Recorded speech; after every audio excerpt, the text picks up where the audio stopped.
Not all of them egregiously, some 15 seconds, some 30 seconds, some a couple minutes.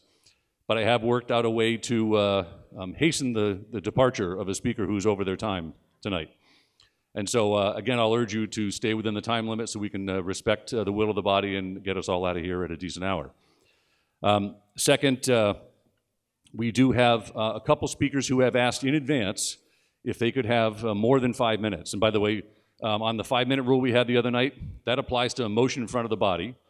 We finished that motion with a motion to refer. So now we revert back to our rules. We're at the 10-minute limit again. So I would ask your indulgence. I have 3 speakers that have said they may need more than 5 minutes.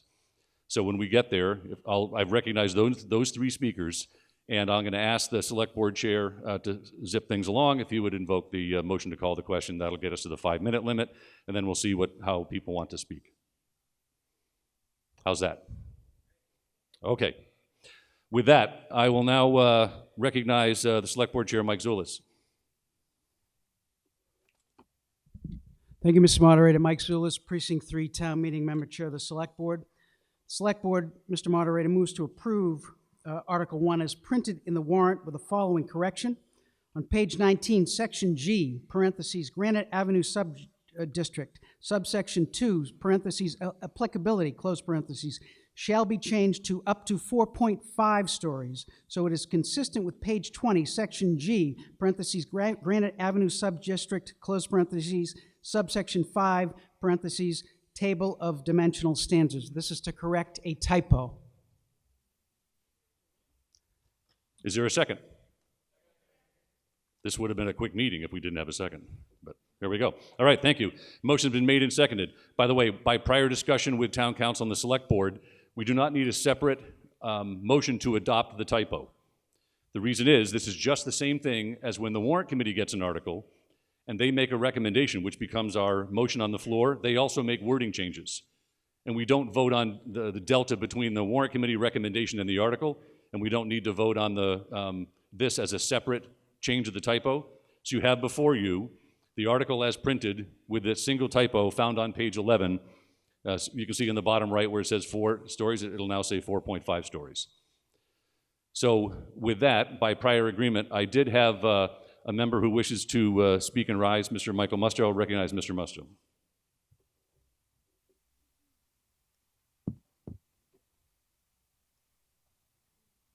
Thank you, Mr. Moderator. Thank you, Mr. Moderator, and through you to the members. My name is Michael Musto, and I'm a Precinct 5 Town Meeting Member. I rise to introduce an amendment to Article 1. Warrant Committee Clerk, can we put up the motion to amend?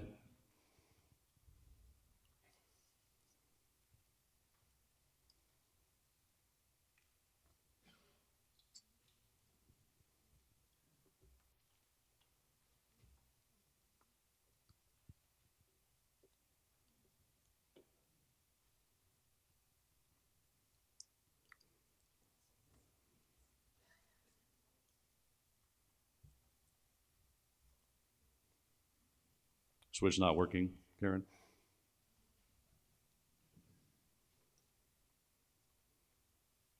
I paused your time, Michael. Thanks.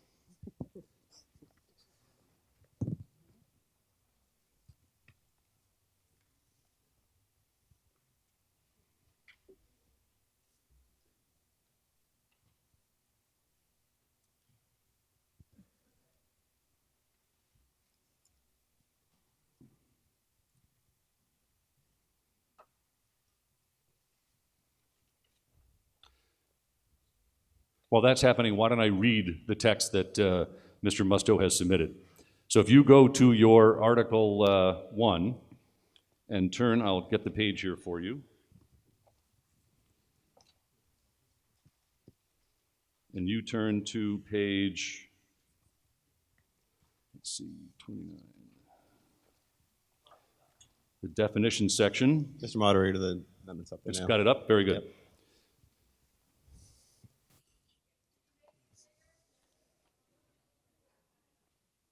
So if you go to page 11 of your warrant, down at the bottom, number 29, this is modifying one of the definitions in the article.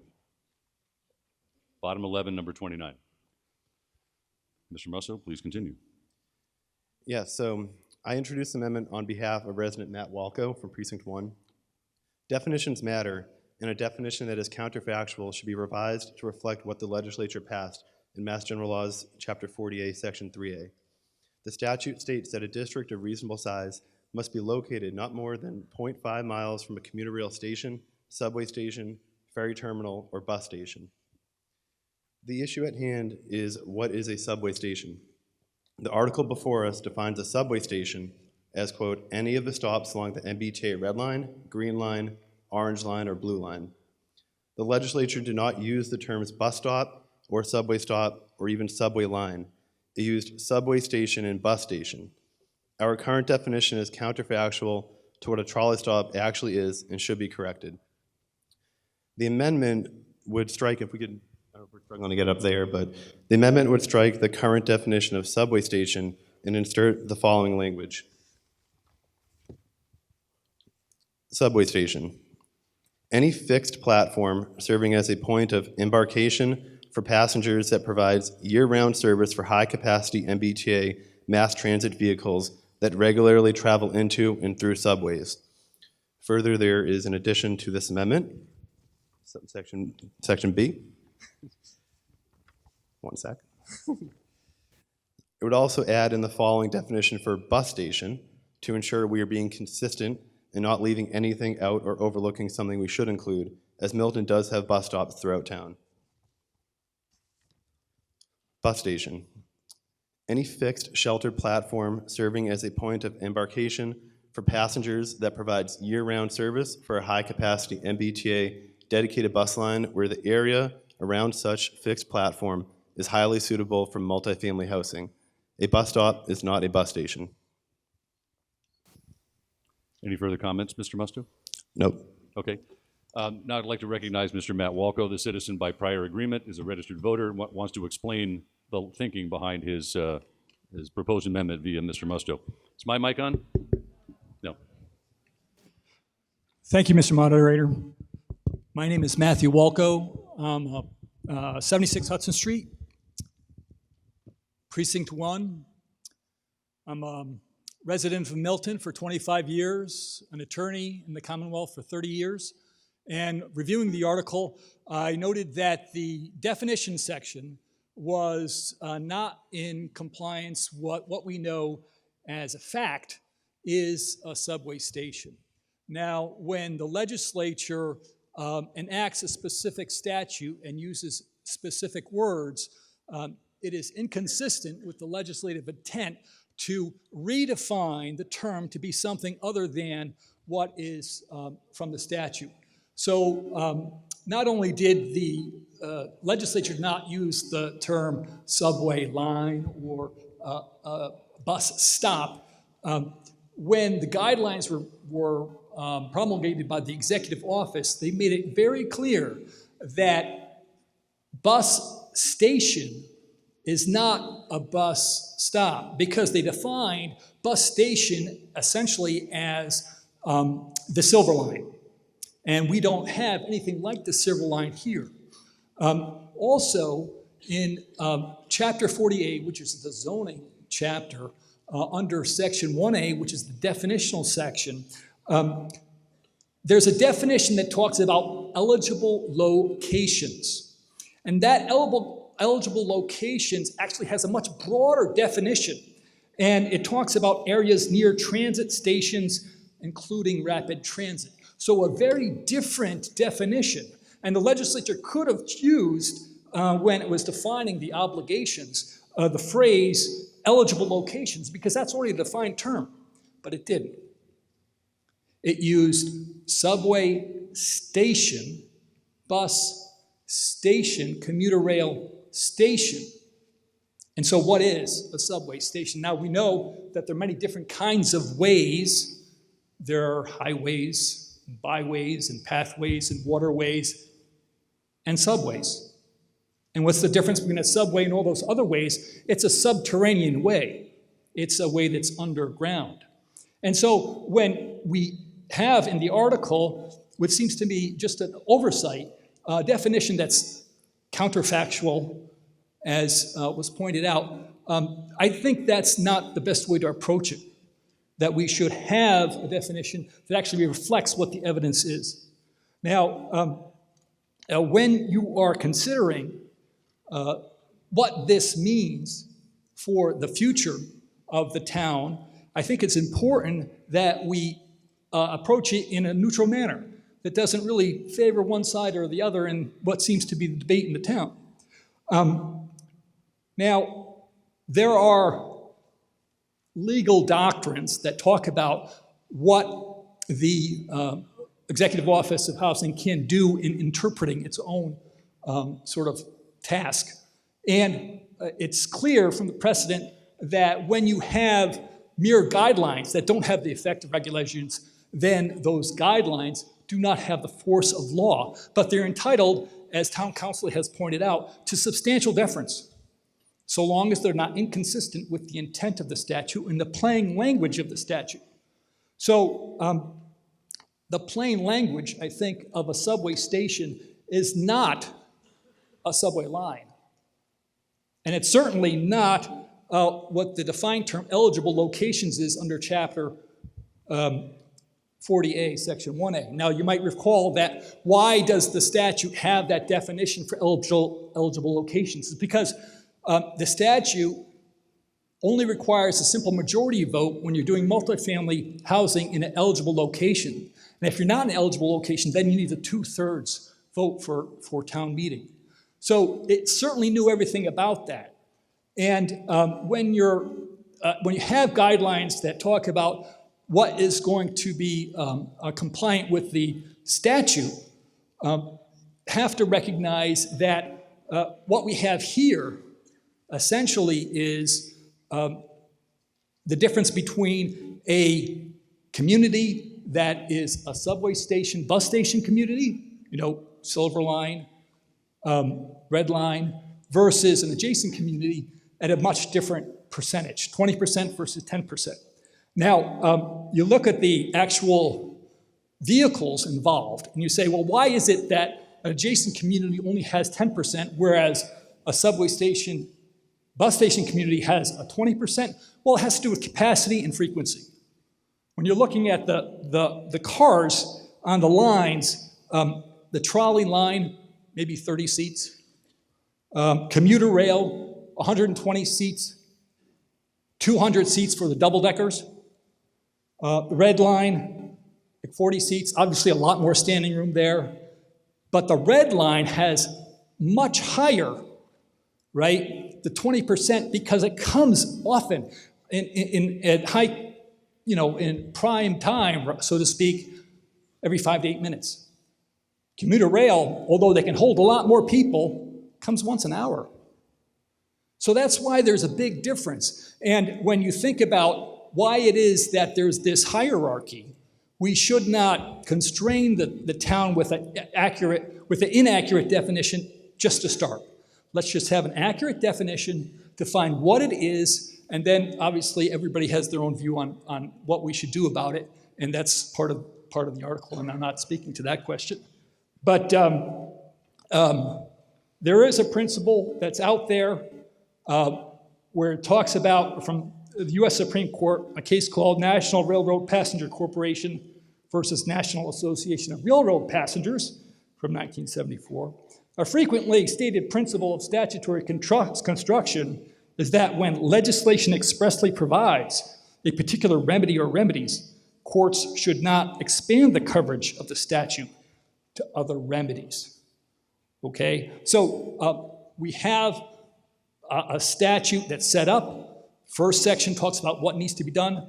Second section of 3A of Chapter 40A talks about the penalties if there's not compliance. And the last section talks about the authority for the guidelines. Mr. Walker, you have 3 minutes left. Thank you, sir. So when we take a look at that and we think about how the administrative scene is set up, we should not sort of constrain and limit our town to things that are just not factual. So I would suggest that we approach this as an evidence-based way, define subway station as what we know a subway station is, and that is, it's underground way, and not create something, more problems for us down the road that we don't need to. So thank you very much. Thank you. Now that you've heard the description, is there a second? Second. Does anyone wish to speak to this motion to amend? If you'd please come down in front. I see no one coming down. I say, Mr. Mullen, you're recognized. Peter Mullen, Precinct 2. I'm wondering if we can hear from the Select Board, from the Planning Department, and from Town Council as to what the implications of this amendment are. Very good. Mr. Zulus, you're recognized.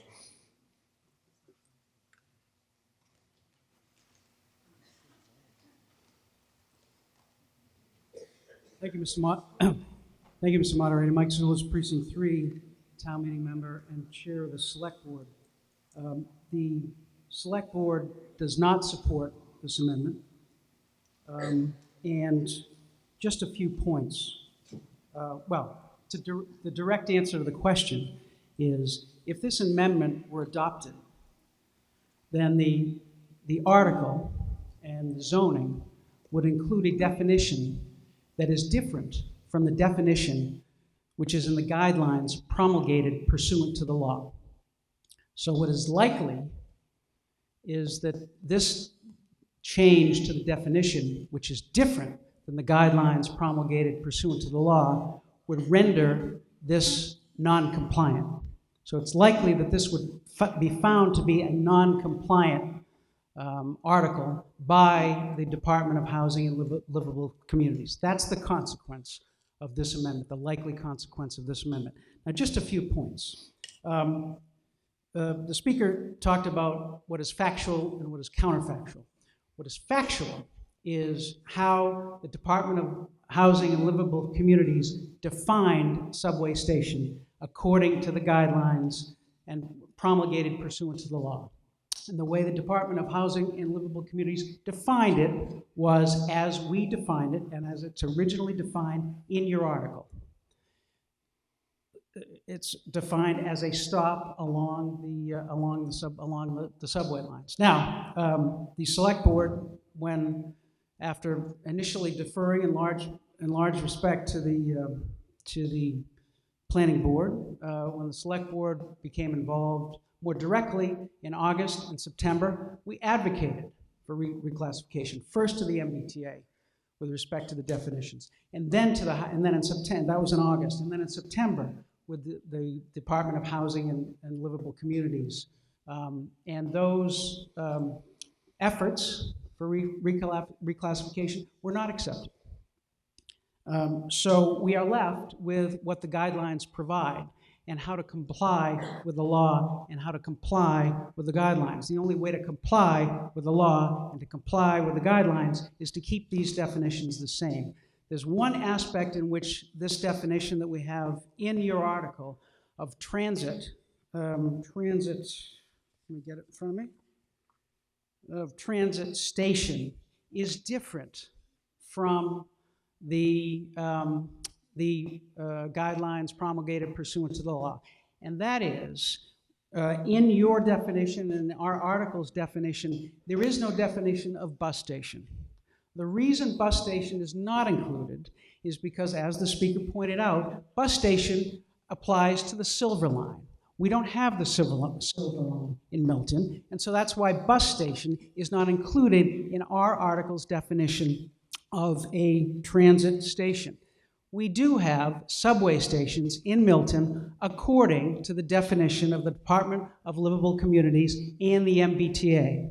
And so we can say we know what a subway station is, and we can define it the way we want to, but the agencies who have been charged by the legislature with defining these things have defined it as a stop along the ways. And so for us to take it upon ourselves to define it differently would render this article and this zoning non-compliant, and we would be in violation of the law as of December 31st. Thank you, Mr. Moderator. Thank you, Mrs. Zulus. Town Council, you recognized?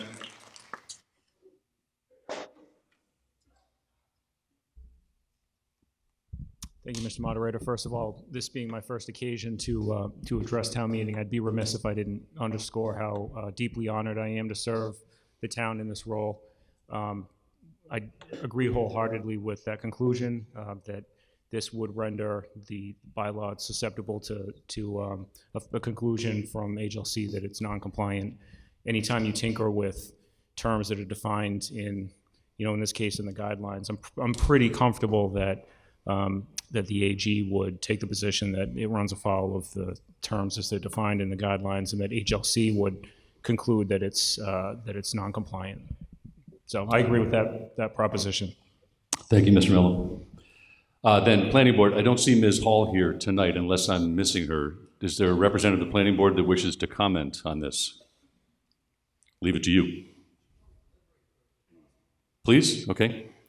While you are deliberating, does anyone else wish to speak to this motion to amend?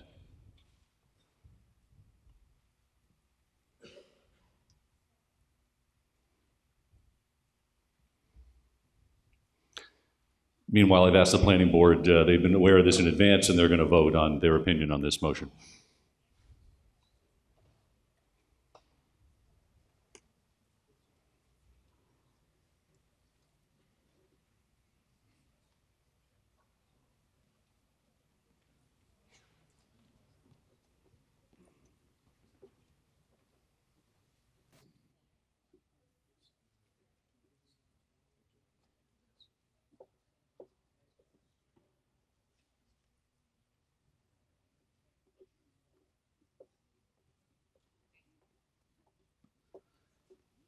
With no one else wishing to speak, and Mr. Walko having about 2 minutes left, Mr. Walko, you have 2 minutes to respond and fill the gap.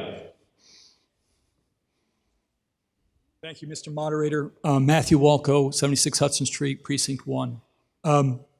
The obligation of the town is to create a multifamily zoning district of reasonable size.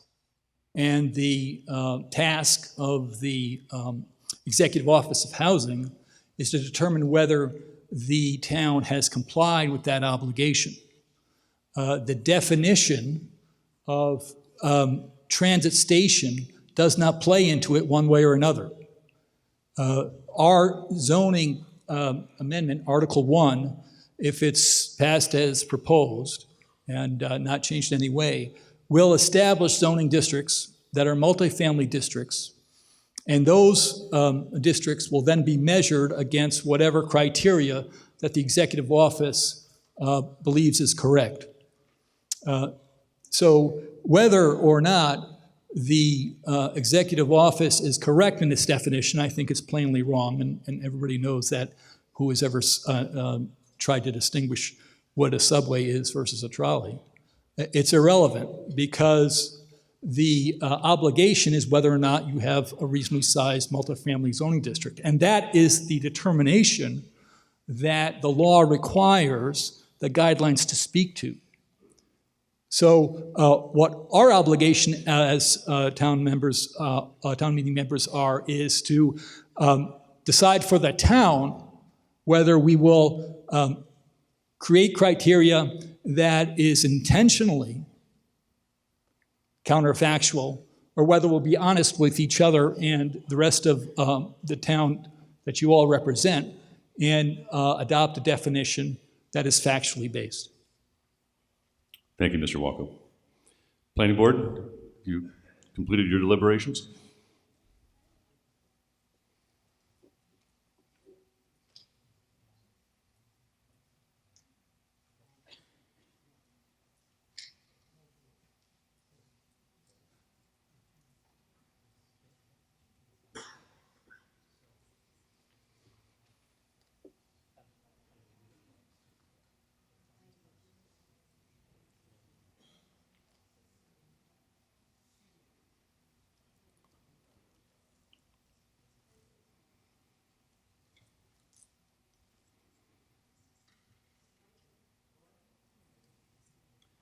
Yes, Ms. Agostino? Can we turn your mic on? Point of order. Yes, ma'am? As I previously had brought to your attention, and as I see the planning board in deliberation, I'd like clarification if the member whose profession is to be an architect, as I requested over 48 hours ago, did obtain a ruling from the Ethics Commission on whether or not it's a conflict of interest to be addressing this article. Yes. What Ms. Agostino is referring to is if an individual comes before the body and has the appearance of a conflict of interest, they're required to disclose that. That's true of all of us as elected officials and actually as town employees. However, there's in my view, in ruling as the moderator, there's an exception for town meeting members. And all the members of the planning board that you have heard from during this town meeting, with the exception of Mr. Davis, who's a citizen and not a town meeting member, are speaking under an immunity, so to speak, because all of us have a conflict of interest in that we benefit or are harmed by everything that happens at town meeting. So none of you have to declare a conflict of interest when speaking as town meeting members about an item coming before town meeting. And thus, in my view, Mr. Gaius, although is an architect, when she speaks as a town meeting member, which she has done here, has that same immunity as we all do, speaking as town meeting members on an ethical issue when we're discussing a town meeting article. Because that's my ruling, Ms. Agostino.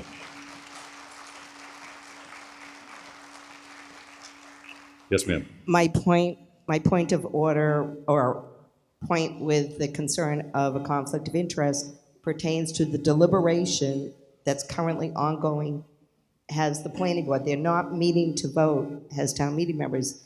The four are deliberating. So it's aside from what we discussed prior.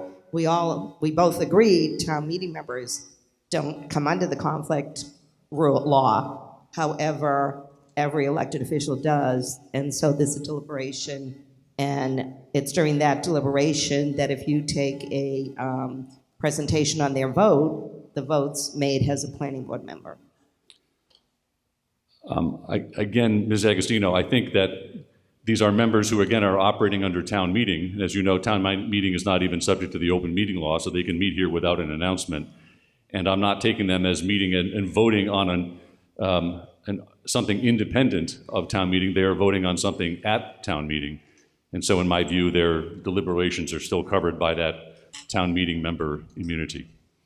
So planning board members, do you have an opinion? Because the audience is anxious. Cheryl Tagayas, I'm Secretary of the Planning Board, acting on behalf of the board in the absence of the Chair, Meredith Hall. The board is unfamiliar with this factual reference that the speaker has made and would like to hear either from the speaker or town council or the select board to provide further guidance on this information. You're looking for guidance beyond what Mr. Zulus has provided? The specific reference of that factual information, I guess we heard from the chair of the select board that it would render the article non-compliant, but there was no, I guess, reference back to what the factual definition that the speaker said and how that's different in some respects from what we understand it to be in the zoning definition here. Is the question clear, Mr. Zulus?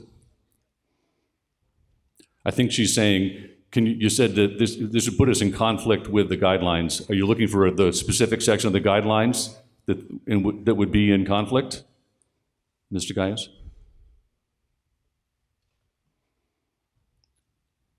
Pardon me?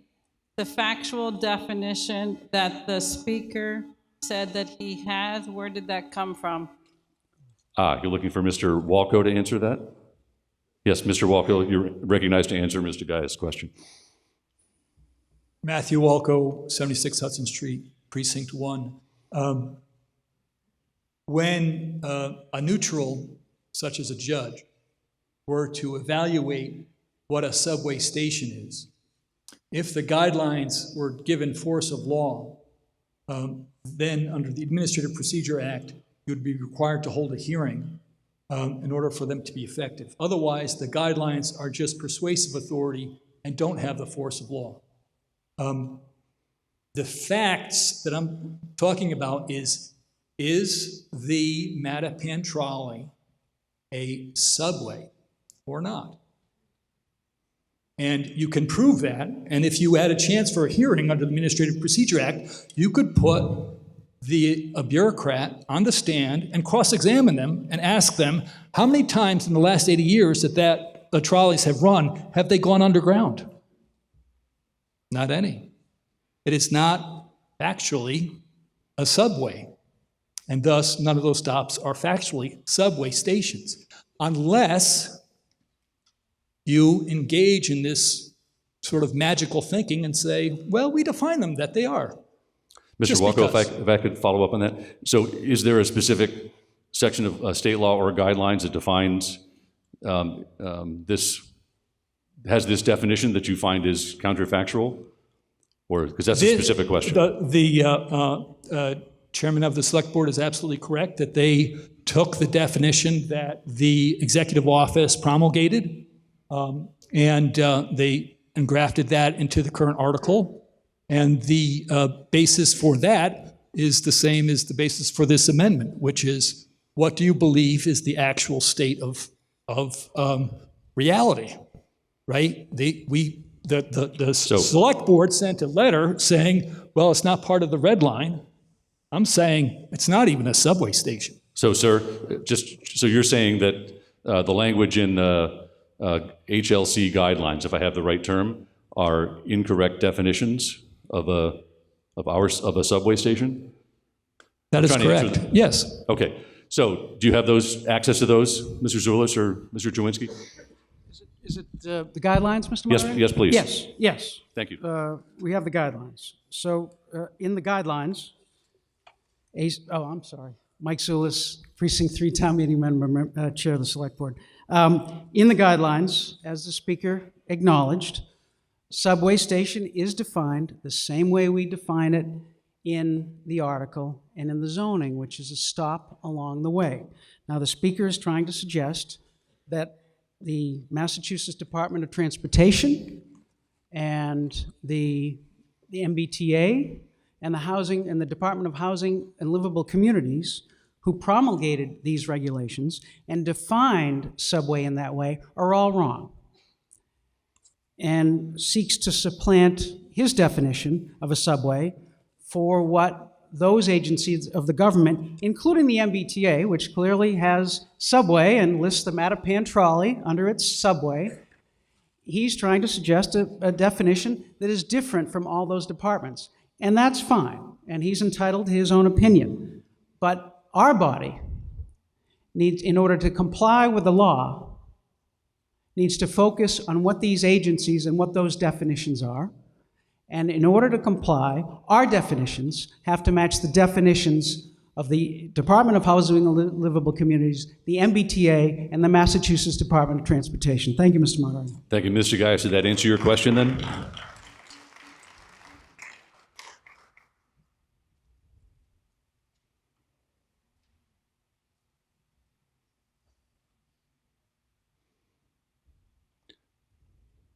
The planning board has no recommendation on the amendment.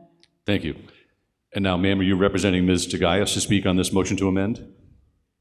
Yes. Sorry, not Tagayas, Ms. Agostino, yes. Ms. Agostino, you're recognized on the motion to amend. And DiTullio, Agostino, Precinct 9. Thank you, Mr. Moderator.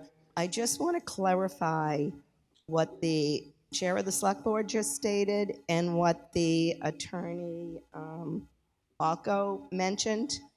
It was stated the law.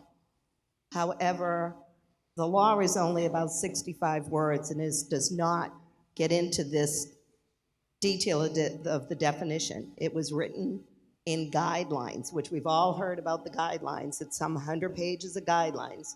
However, the chair of the select board did just refer to these as regulations. Regulations are the law. And so Mr. Attorney Walko, representing what the facts of the law are, is actually more factual And I think that his amendment makes a lot of sense. So I would encourage a yes vote on that amendment because it's more factual and the Attorney General would probably pass it more. Thank you. Thank you, ma'am. Warrant Committee, I see no other speakers. Do you have an opinion, Warrant Committee?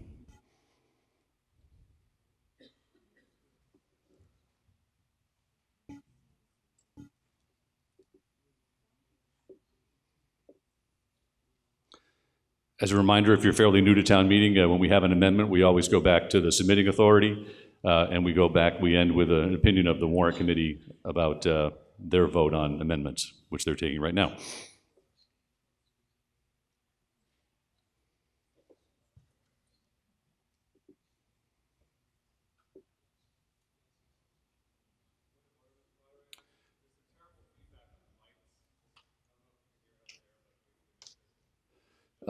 It may be my speaker. Team, can you turn down my speaker a little bit?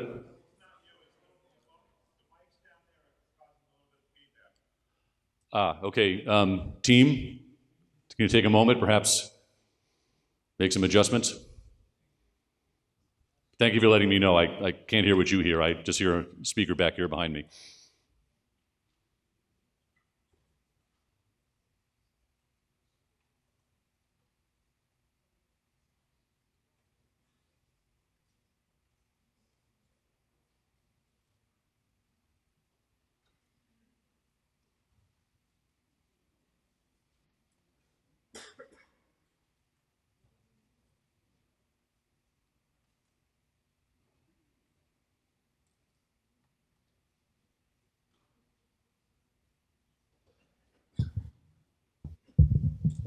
Yes, sir. You'd like to be recognized?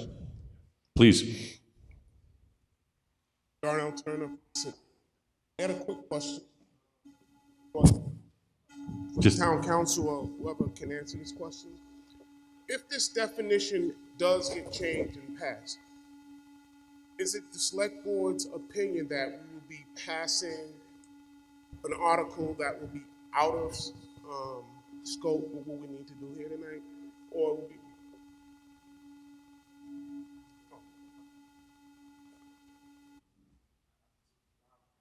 Yeah.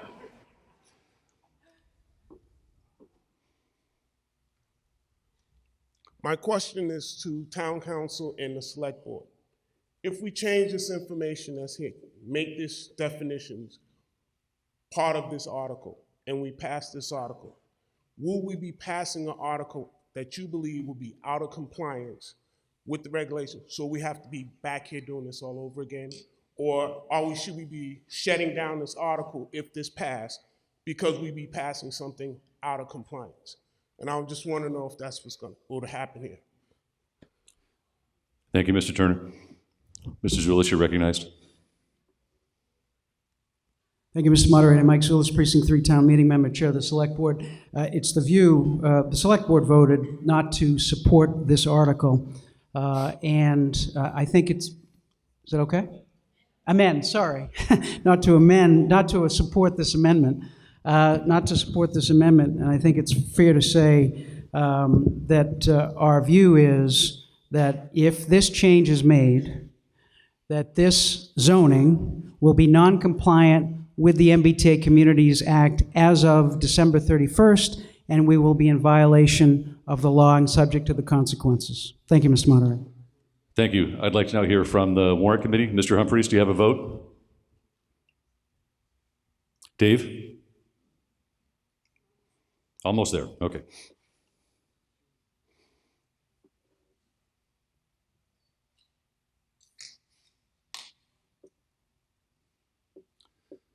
Ms. Gancarsi, do you wish to speak? It's too soon for the seventh inning stretch, but I just thought I would look up. try the one in the front. That's the problematic one. Thank you.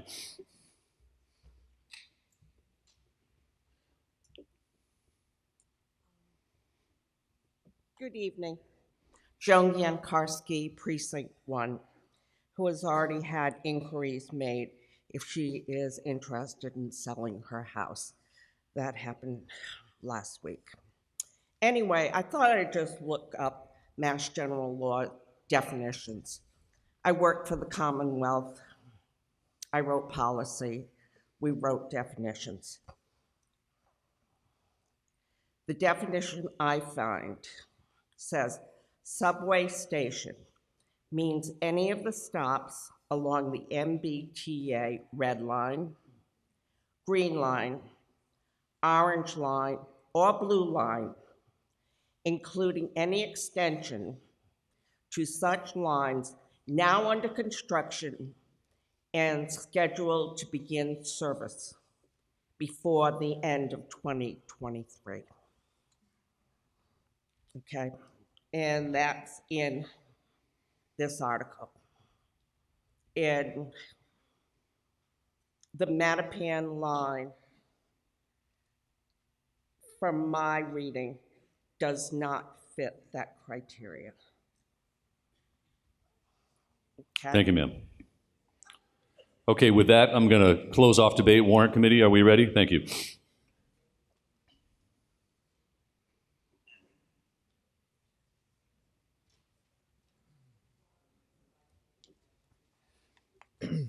Thank you, Mr. Moderator. Dave Humphreys, Precinct 8, Chairman of the Warrant Committee.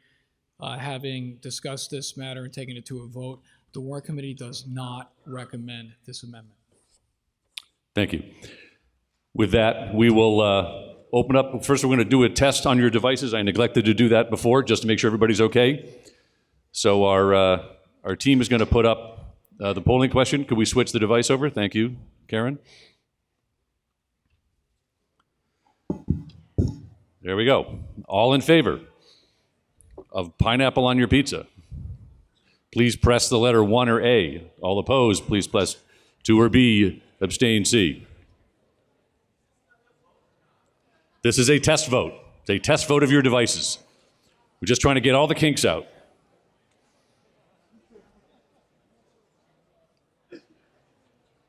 There'll be no debate on this article.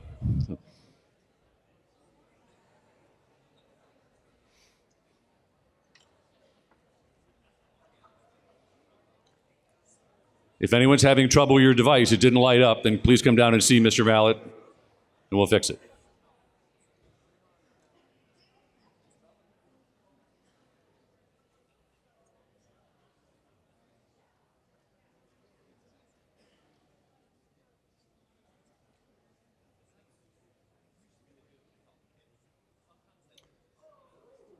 It looks like pineapple fails. 109 to 104. Yeah. Well, you can have 1/3 without and 2/3 with. How about that? So, all right, thank you. If we're all ready, did anyone have a trouble with their device? Very good. We'll now proceed to this motion to amend, which is a majority motion only. We're just voting on the amendment to the article, not yet on the article itself. So if we could put up the question for the motion to amend, Mr. Mallet.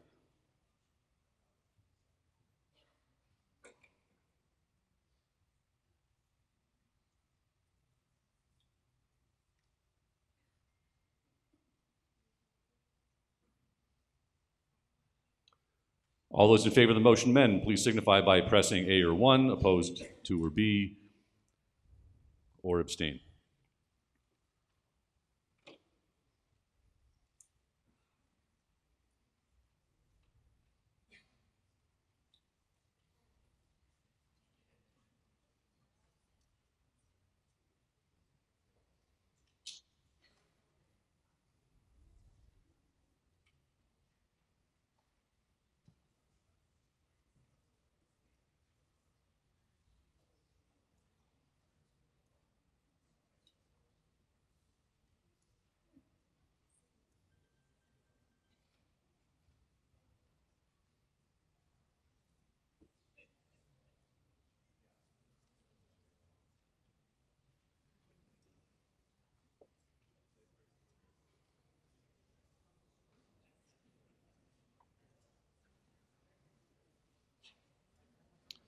The motion to amend fails by a vote of 173 to 49.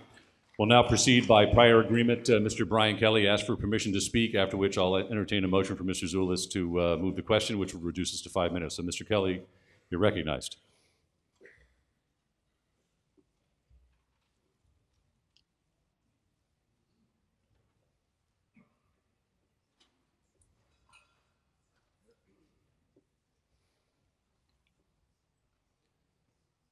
being the TV personality he is, he promised me he rehearsed this for 8 minutes, and it works. So let's see how this goes.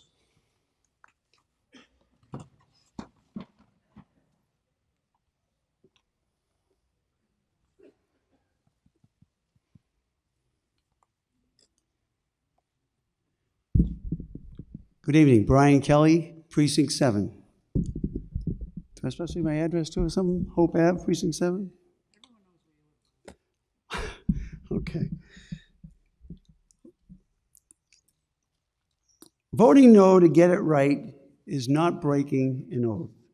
It's saying you don't believe the town has come up with an equitable implementation of the new required zoning. Sure, we might get a late penalty. Isn't it our right to let the courts decide? Large developments with little parking will force people to park on sidewalks or the shoulder of the road. It's unsightly and unsafe and will flood existing neighborhoods in the new proposed zoning, especially in East Milton. It would be good to see a town map with the currently approved 40B developments. Since this law was requested, we've had multiple 40B housing units approved. The pipeline is full. We are not a town that is failing in our obligation to provide housing. Nothing could be further from the truth. You just haven't seen it yet because it's not here yet, but it's on the way. We are forcing more people to depend on the T when the T is not dependable. Why do we think the jobs of the future are in Boston? Didn't we learn anything from the pandemic? High-speed internet and products like Zoom have given many the ability to work from home. These workers want homes with offices. Are we going to start decreasing these housing options? We have converted a lot of one-story ranches to larger homes because that's what people wanted. Now, as the baby boomers age, there's a shortage of ranches with one-level independent living. Do we really want to get rid of the American dream to own a home? Have we not already provided access to the city with the commuter rail? Many of those commuters get to enjoy a single-family home with an office, having a fenced yard for their children and dogs, less congestion on their suburban streets, and a better quality of life. This is not the time to grow our cities to watch them die like San Francisco.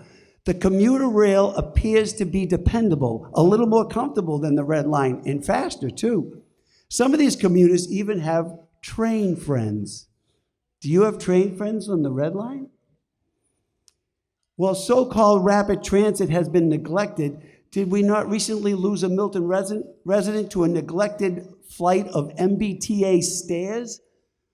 There is not a shortage of housing in this state or our country, for that matter. There's a shortage of housing in older communities near cities like Boston, which makes perfect sense. Milton was founded approximately 361 years ago. No wonder we're crowded. There is still plenty of space elsewhere in our state. AI is becoming a large part of our lives, more and more each day. I don't know if it's good or bad or both. I do believe that many jobs will be impacted. So why are we excited about adding so many dense multifamily high-rise apartments in our community? What about lack of mixed use in East Milton? Speaking of East Milton, have you tried to get into East Milton from Quincy lately? Just wait till the development at Quincy Hospital is completed. Their direct route to Boston is through East Milton Square.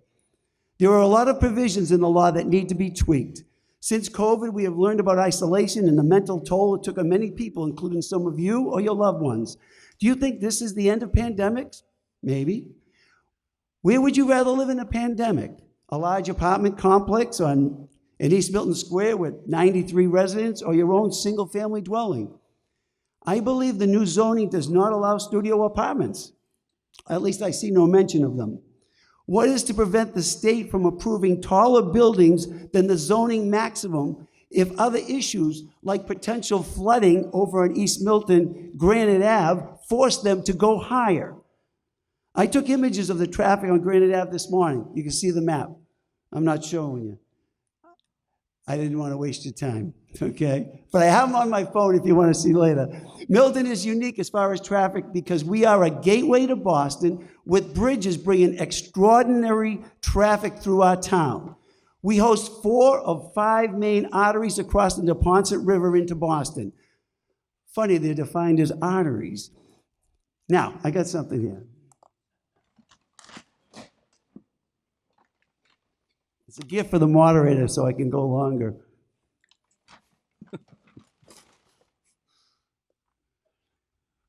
I suppose you're wondering what this is. This is a mock-up. This is a sample of a funnel. Just put a little hole in the end here and it would qualify. These are the things they put on the pilings near the marinas so that the birds don't ruin the pilings, okay? So the reason I bring this up, okay, is I want you to imagine this is a funnel, and if we're at the tip or small end of the funnel, and all the towns south of us also have to increase their housing stock exponentially under this law, then we're going to experience a massive saturation to our roadways and major arteries. Just picture it. Hull, Situate, Cohasset, Hingham, Weymouth, they're all coming through our town. An accident on the expressway, an ambulance, police or fire apparatus. The highway has been closed out of respect for a fallen hero or a well-loved politician. Pray tell it doesn't rain or snow, not snow. Every day the pressure fluctuates, but is consistently high. Extreme stress a few times a day. Chest pain is often the case. Just don't tell the kids. Trying to improve our overall health, a doctor, and the doctor in this story is the state, mandates we will have better health if we increase our weight by 25%. We are told that we will have a more diverse microbiome and we will have more energy to enjoy our quality of life. They even offer to put a few stents in, scrape some of our arteries with some meds. We will be good as new. Our family is hopeful that we will feel better, and the majority of our children encourage Milton to do it. Mr. Kelly, Milton, Mr. 3 minutes. Okay. Milton, the patient in this story, is not 100% convinced, but it's hard to be against doctor's recommendations. Milton is afraid the doctor might stop some of the free samples or the other meds he has been on if he disobeys the doctor's orders, those grants and other state aid. Most of Milton's neighbors who have the same doctor seem to be on board with the same recommendations, but most are healthier than Milton and having a little more weight doesn't seem to frighten them. What should Milton do? Some neighbors have convinced the doctor that they are willing to put on some more weight, but 25% is too much. Milton has been afraid to ask the court for a reduction. He has always tried to be respectful. 3 of his 10 children have asked for him to take some more time to research this, to see if this is right for him and to explore if another plan would be more beneficial to his health in the long run. One child has been tasked with the burden of carrying 62% of the additional weight, and she doesn't think it's fair. This child is not as strong as some of her siblings, not as pretty either, but the votes appear to be against her. Even though her quality of life will struggle greatly from this burden, she will be like a prisoner in her own home, waiting longer hours to be able to exit her neighborhood and get herself to work or school, or even her own medical appointments. She might even decide to leave Milton and move away. What does she have to lose? It feels like her siblings don't love her anyway. She is pretty quiet most of the time. Perhaps she should have spoken up or been more involved in the past. It's a big decision with children in the schools, all the fond memories of her home and the joys and sorrows that she experienced there. Life is changing. Sadly, depression is setting in. It kind of feels like a kick in the teeth. You have 1 minute, sir. And as for Milton, he might live, or he may have a debilitating event like a serious stroke, unable to function, or he may give up completely and become just another densely populated neighborhood in the city of Boston. Thank you very much. Thank you, sir. Mr. Zulis, you're recognized.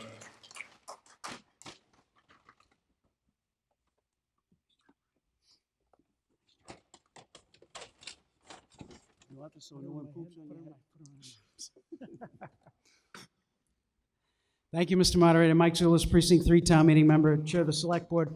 At the invitation of the moderator and in collaboration with the moderator, the Select Board moves to call the question. Is there a second? Does anyone wish to speak to the motion to call the question? As a reminder, what this does is it limits us to 5 minutes debate, and no one may speak more than once. I see no speakers not wishing to on the move the question. No, you want to speak later? Okay. Then if we could put up the poll, Mr. Mallett. Unless the body is okay with a voice vote on the motion to... If the body is okay with a voice vote, which is common in many towns, even electronic voting, to have procedural motions, then all in favor of motion to move the question, please signify by saying aye. Aye. Opposed, no.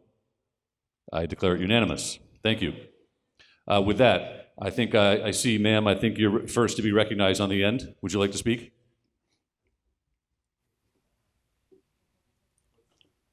We'll see if they fixed it. Good evening.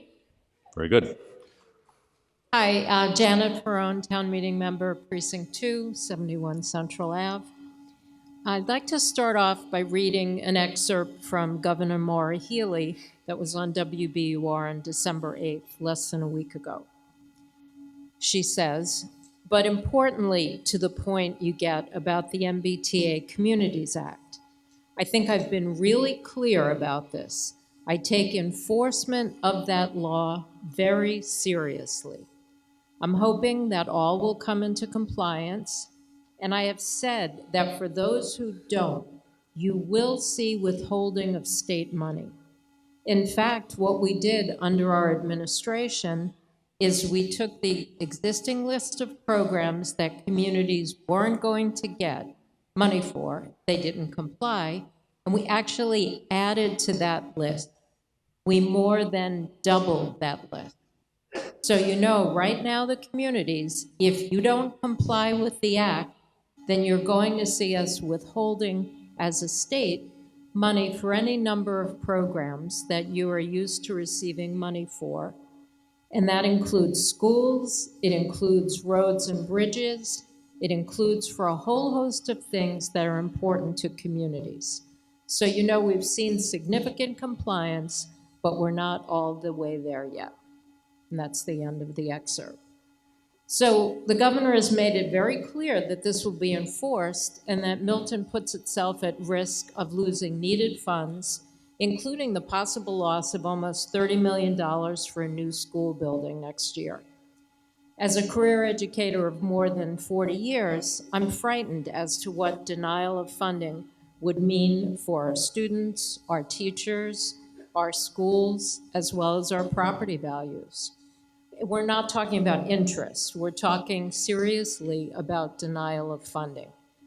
And frankly, I'm surprised that I even have to address the issue of compliance, as all of us town members took an oath to uphold the laws of Massachusetts.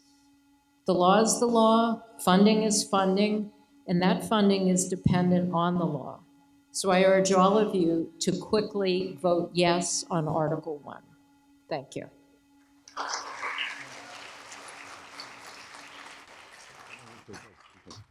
Thank you. Mr. Hart, you're recognized.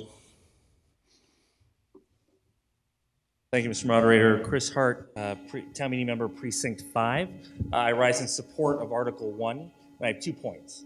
The first is, if you're looking for a positive reason, an affirmative reason to vote for Article 1, think about the fact that this is the Commonwealth of Massachusetts.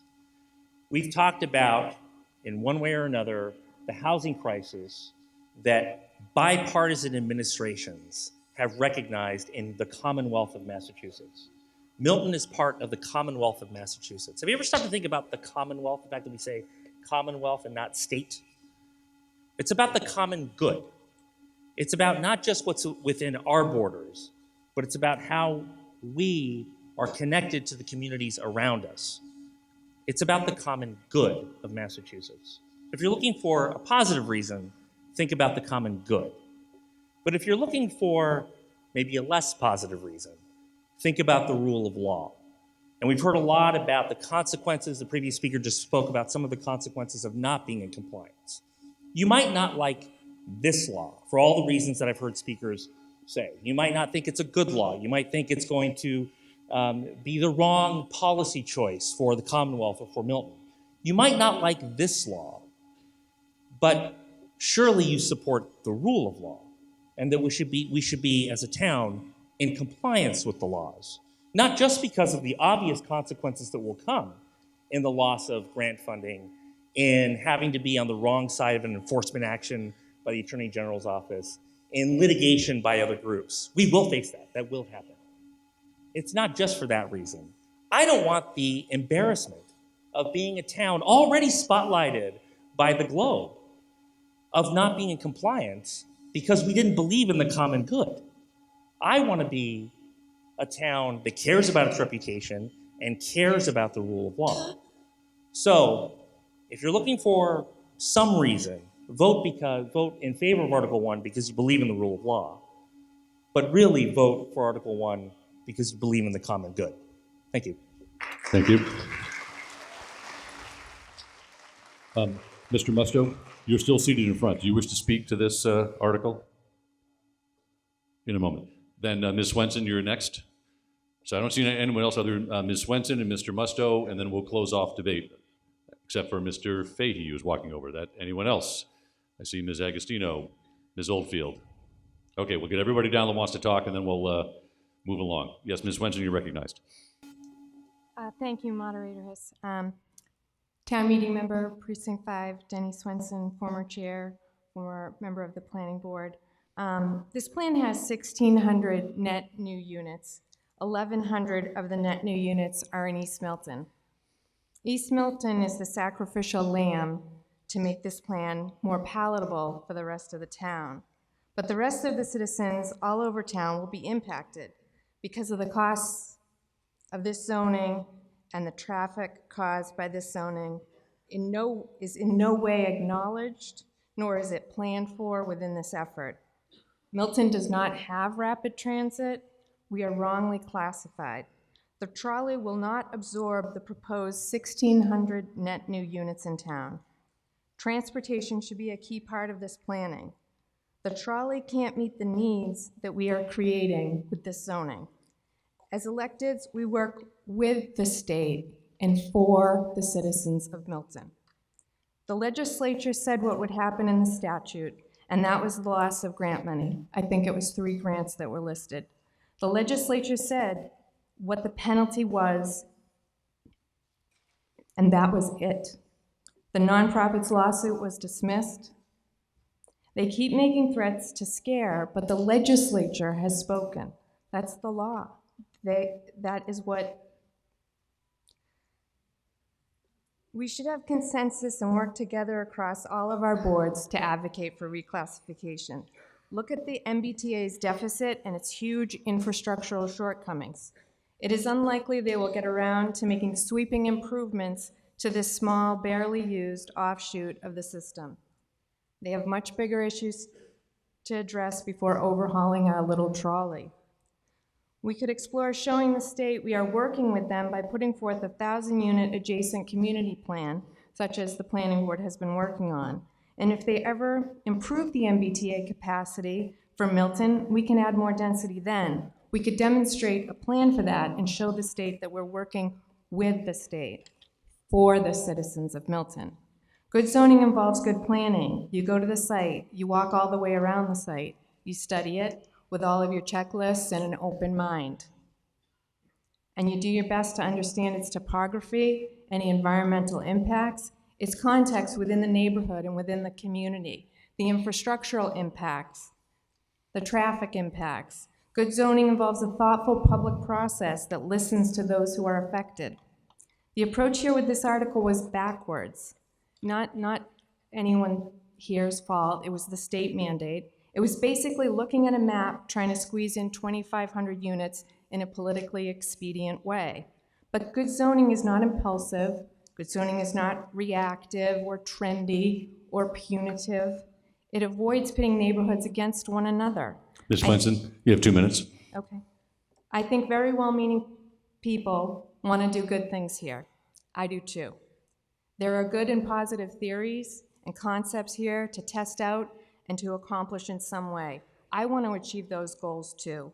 Currently, this article doesn't meet the objectives it has set out to meet. It is not as simple as minor tweaks later. I urge a no vote on this article. I'm not saying never. I'm saying we can and should do much better for the citizens of Milton. Thank you. Thank you, ma'am. Mr. Musto? Yes.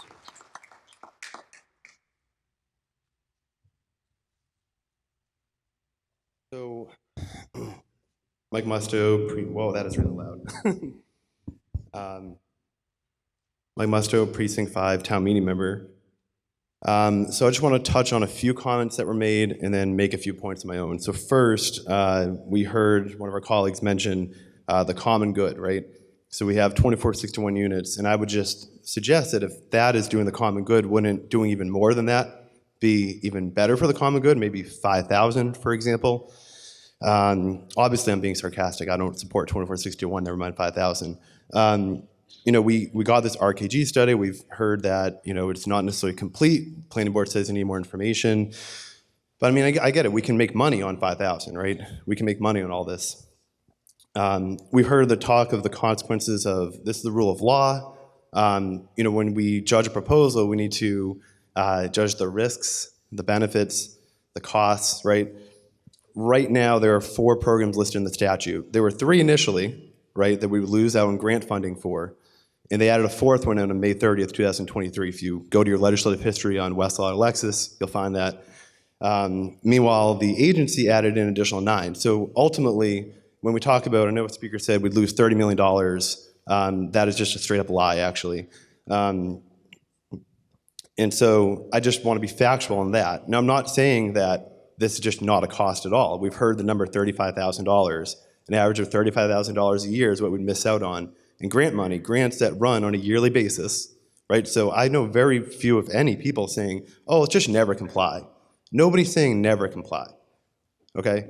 The only way we're gonna make a better proposal is vote no right now, okay? Create something better, and then we'll be okay. We'll get our grant money, everyone will be happy, we're not gonna screw over East Milton, okay? And then just the last few points, I keep hearing, oh, this proposal, and I'm a 28-year-old guy living in town, at home, okay? Oh, this is about affordability. No, it isn't, okay? Like, the affordability requirement is 10%, okay, for only above 10 units. Like, I understand, there's a Hendry's that was 38 units, we're talking about Granite Ave, but the reality is, a lot of what's going on in terms of development is really, I don't know if you've heard, there was a Metropolitan Area Planning Council study, talks about how, these 1 in 5 homes for the past 2 decades, okay, are getting bought up by small-time investors using LLCs, paying all cash, displacing people of color, low-income people of color. So, let's just keep that in mind, because what they do is it's called gentrification, right? They either revamp the place and sell it and flip it, or they revamp the place and they kick out the tenants. So I don't really think we want to have that as our values in Milton. You have 2 minutes, okay? sir. Thank you. I'm very passionate about public transport. I know a few folks in here, I've seen them on the commuter rail before. My T card is one of my most treasured possessions, actually, next to my California card. It's been mentioned that most of the units are not even near transit. So that's, absolutely terrible.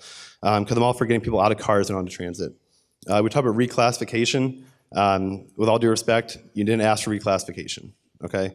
There were letters that were sent out, first to the wrong agency, okay, and then afterwards, to finally the correct agency. An attorney approached the select board in the month of November with, here's another solution, guys, and consistently just did not ask for reclassification. So that is just a lie. And finally, we talk about the rule of law. I know that was said before, and this is my last point. In the March 2nd, 2023 Milton Times article, our town planner is on record as saying that, if we vote no today, right, we need to come back and get it right. So again, no one is saying let's vote no and just avoid obligations and whatever, okay? That's not what we're trying to do. We need to get it right. And he also said that it's better to get it right than meet the deadline. So that is really what I believe, and that's why I'm voting no. Thank you, sir. Ms. Oldfield, I think you were next. No, I missed Mr. Fahey. Mr. Fahey, yep, you're on my list. You're next. Thank you.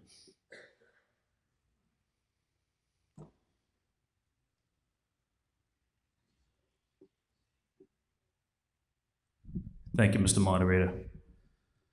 Sean Fahey, Precinct 9, also a member of the planning board. If you are opposed to this article, you're not a bad person, you're not financially reckless with funding for the town of Milton, and you're not a violator of the law. Just want to make that point. That's my opinion. So, what have we learned, and how did we get here? 90 communities requested and received downgrades of their initial zoning requirements. 90. 5 communities were downgraded from rapid transit. That's 5 out of 17, 30%. Why aren't we downgraded? Why? 90 communities had to address the same law as Milton, not a different law, the same law. How is it possible that 90 communities and 5 rapid transit communities were downgraded and we were not? Melrose, Arlington, Wellesley, Weston, Winthrop. Those 5 communities found a way to be persuasive. Those 5 communities are very similar to Milton, and in fact, comparisons between Milton and Melrose have been spoken in the past. Belmont, Dedham, Hingham, Lexington. Belmont reduced by 25%, Dedham by 35%, Hingham by 25%, Lexington by 50%. If Milton only had a 25% reduction, that would be 615 less units. What would Granite Ave look like if we just had 25% reduction? We've heard this is only zoning. It doesn't mean anything or everything will be built.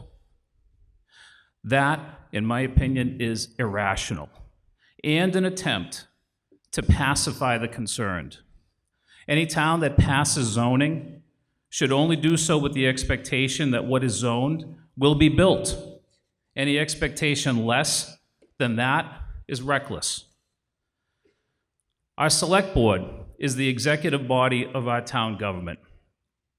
All legal matters are in the hands of our select board. So 90 communities did something that Milton could not do or did not want to do. Now we have an article before us that does not utilize transit as it should, does not maximize affordable housing as it could, does not have a comprehensive financial analysis by our town officials. Mr. Fahey, 2 minutes. Does not have any traffic study. And we have limited debate, even though this is the most significant change to the town of Milton since the Southeast Expressway divided the town in 2. That to me is amazing. We don't want to debate the topic. And the article was carefully crafted so that only a simple majority vote was required. What does that tell you? So, in relation to transit classification, I have 3 questions that I would like answered tonight by the chair of our select board, who was a member of the select board during the first quarter of 2022 when towns were required to submit comments and during which downgrades were requested. Question 1, what advice did the select board receive from our director of planning and community development? I'll read it again. What advice did the select board receive from our director of planning and community development? Number 2, what options were considered by our select board at that time? Again, what options were considered by our select board at that time? My third question is, what advice did town council provide? Again, third question, what advice did town council provide? You have 30 seconds, Mr. Fahey. Would you like to stop there and get your questions answered? Mr. Moderator, I would. Thank you. Okay, we'll pause there. Mr. Zulis, you recognized?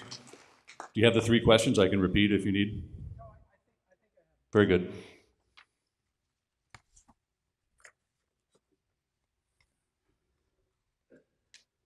Thank you, Mr. Moderator. Mike Zulis, Precinct 3 Town Meeting Member, Chair of the Select Board.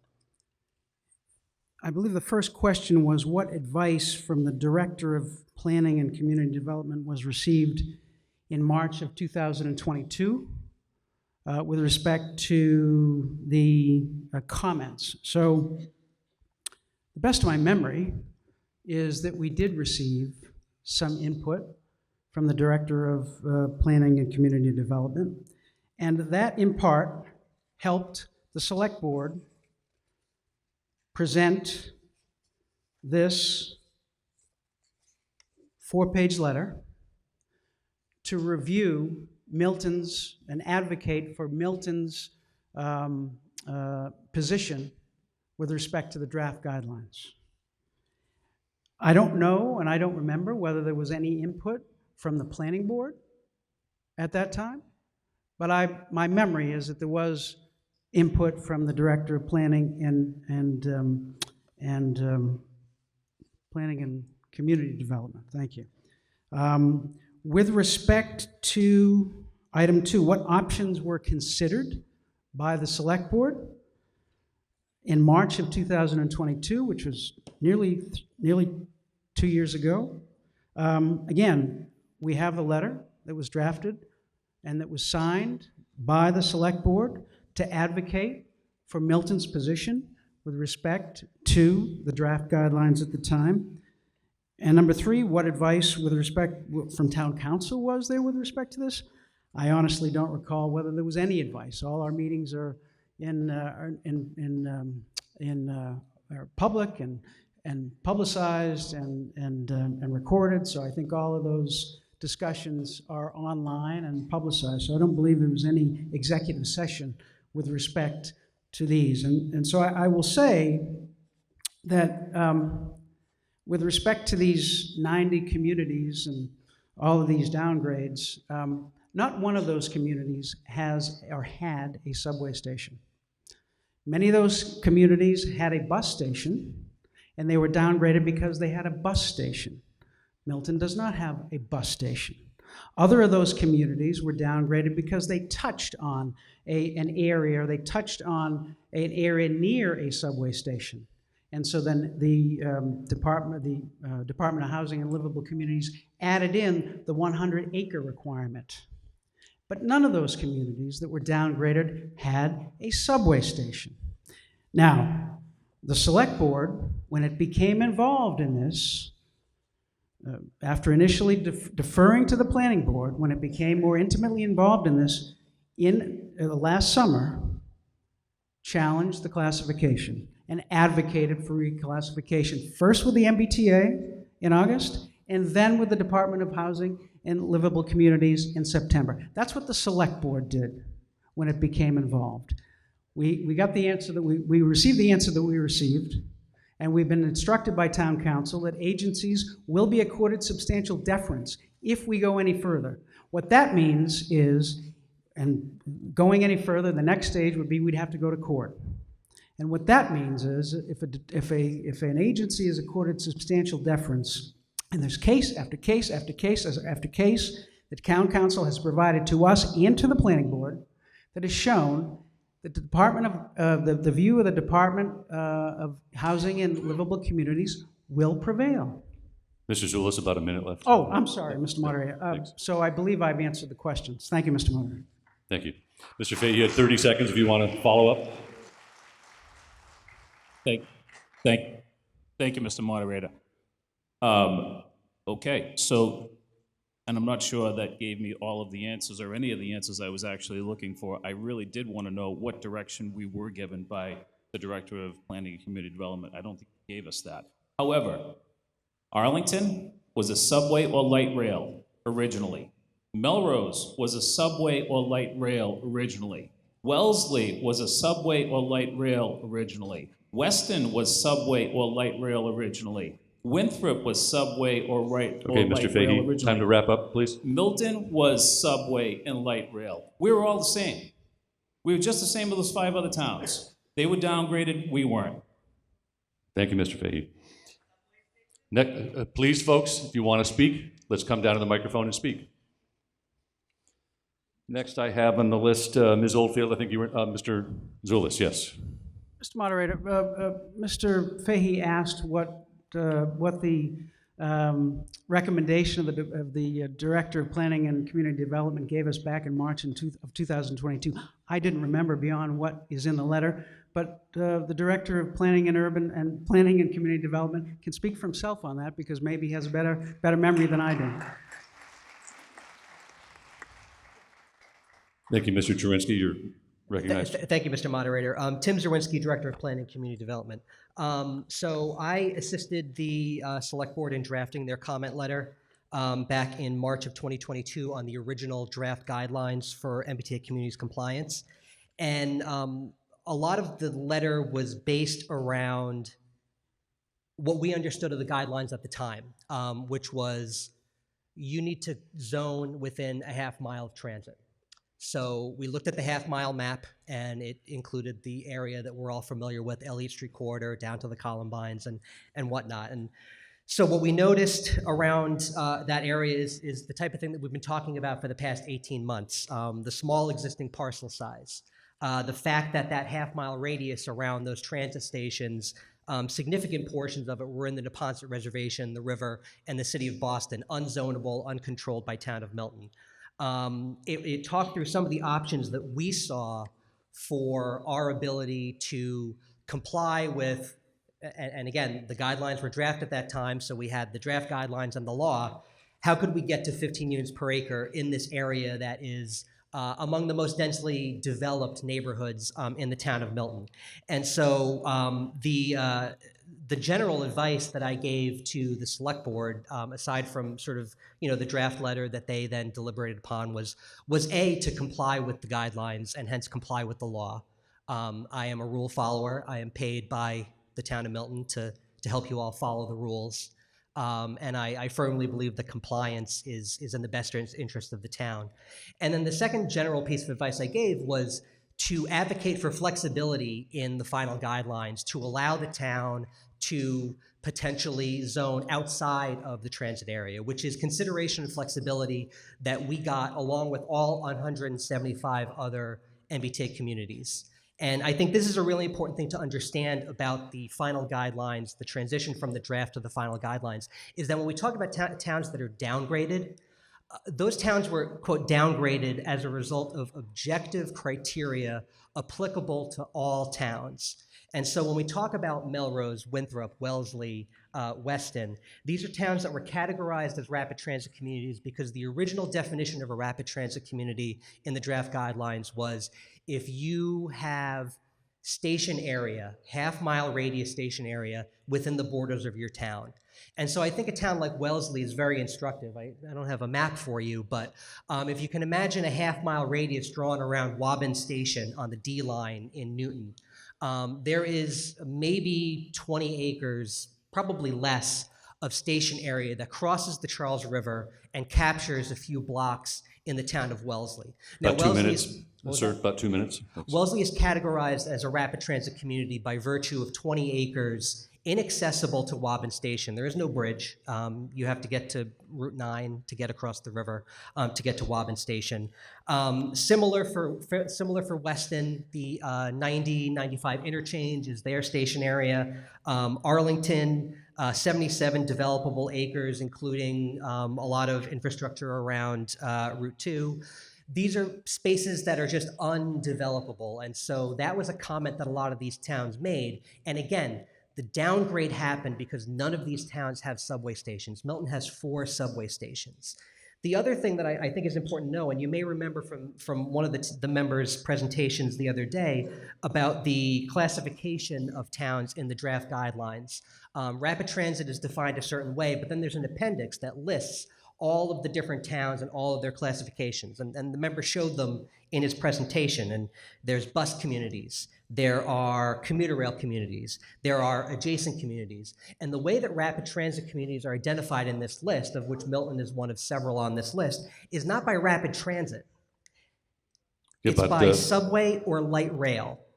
So there are, I think, 19 at the time, subway or light rail communities. And now we can argue about what rapid transit is, but we don't argue about what light rail is, because the definition of light rail is very firmly inclusive of the Mattapan trolley. So sir, you have 30 seconds. Very little reason at the time that the draft guidelines were written that there was any reason to believe that Milton was not a rapid transit community based on the definitions and the guidelines and the classification in the appendix. Thank you. Thank you. Ms. Oldfield, you're recognized.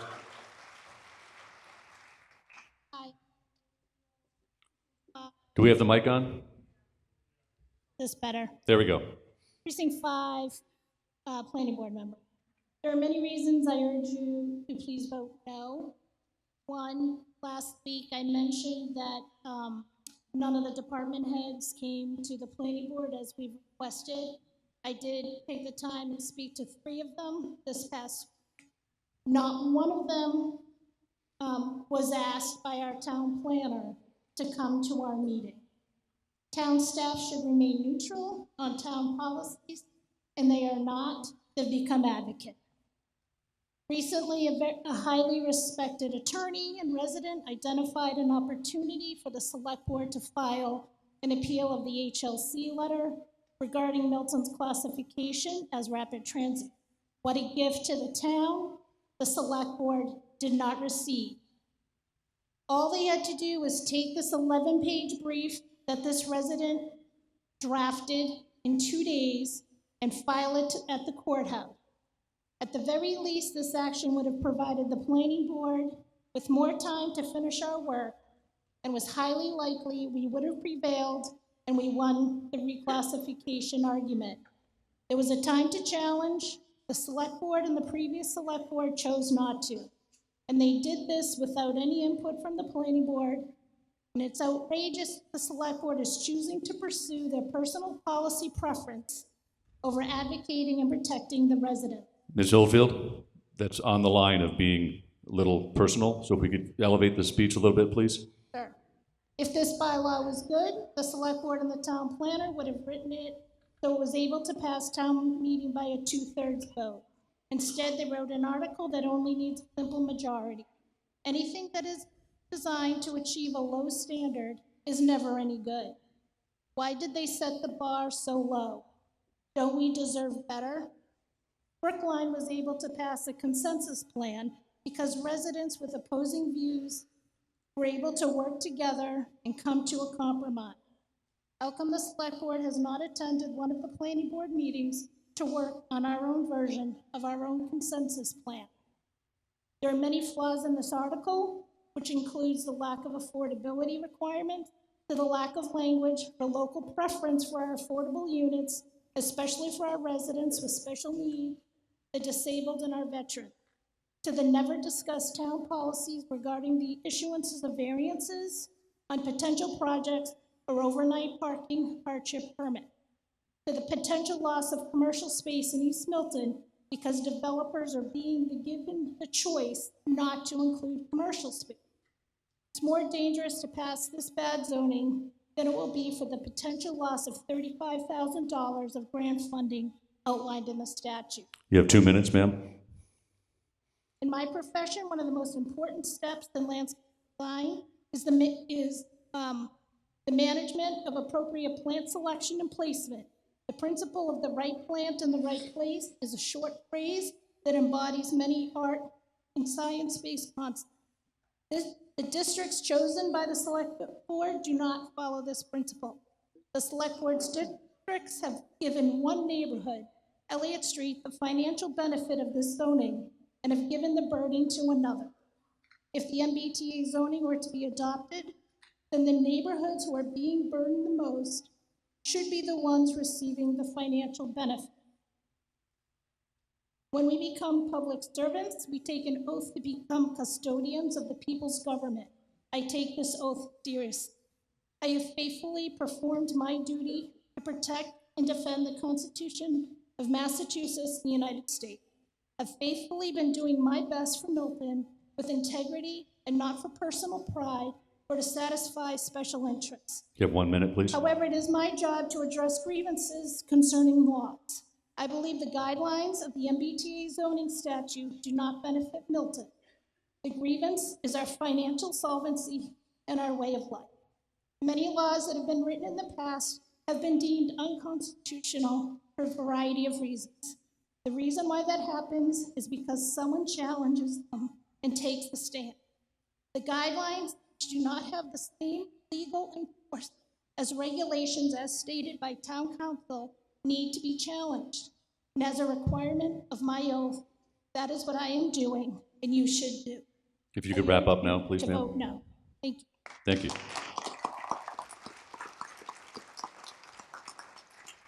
Ms. Agostino, your representative was next in line. If you could turn on your mic.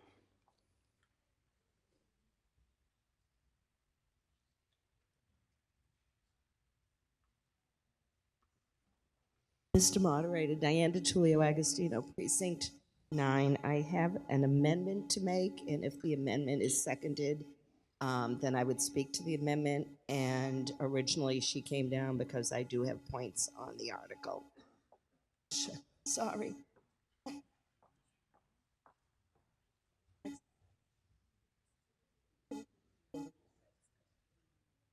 you want me to read it right now? Yeah.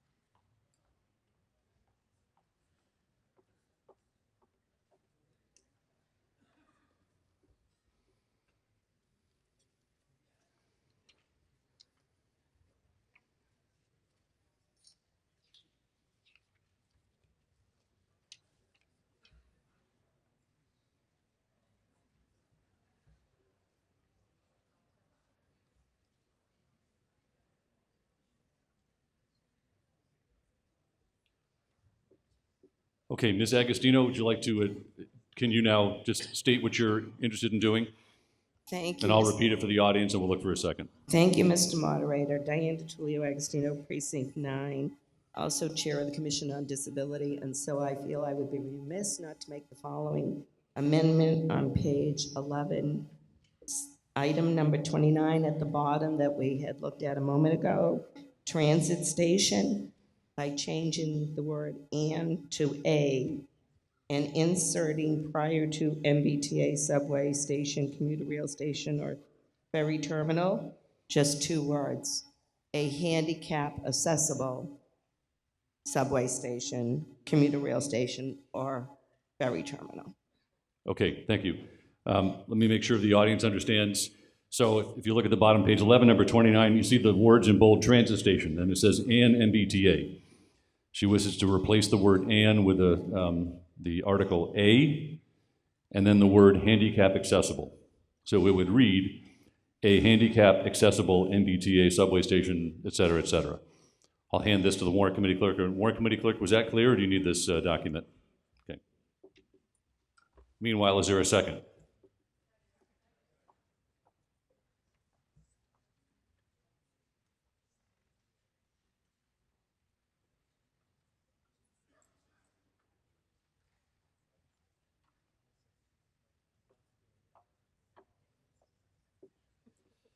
Ms. Agostino, while we're putting that up, do you wish to explain your rationale?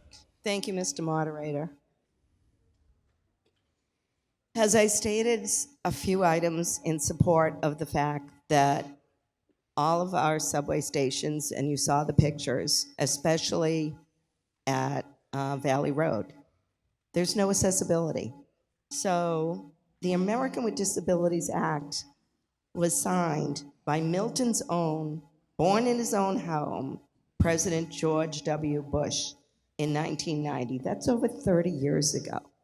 We keep hearing about we're sworn to uphold the laws, and yet this is a basic law that I mentioned the other night. It doesn't discriminate against anyone, no matter what you are, who you are, or what you want to be. You can be disabled. And the letter from the United States Department of Transportation, Federal Transportation Administration, that was sent in 2016 to each and every transit authority in the country stated that they must be ADA compliant. I mentioned the staircases, similar to what's going on over at Milton Station. But the ADA compliance is across the board related to anything and everything where a benefit is given to an individual, then a disabled person should have that benefit. To be able to sell your large home that you're having difficulty, making the steps and just getting in the house, all of those opportunities to then move into one of these multi-housing units and potentially use the transit is denied to a disabled person living within the half-mile section, or many, not every disabled person, but many disabled person, because Milton does not have a lot of handicap-accessible sidewalks. And the ramps that are currently at some of the stations have been there over 10 years. They're deteriorated, they don't meet the code, and they're frankly dangerous. So I would like to thank the individuals who went out and took pictures for me because I couldn't get there. You have 2 minutes, ma'am. Thank you. And you saw them all the other night. Well, I don't have much faith that the majority of you will vote to uphold the American with Disabilities Act that you took the oath to do. I just need it entered into the record, and I appreciate whatever you can do to help the disabled wherever. Thank you. Thank you, ma'am. Does anyone wish to, we're going to go to the select board and the warrant committee, by the way. Anyone wish to speak to this motion to amend? I'm assuming the speakers that were down here before were here for other reasons.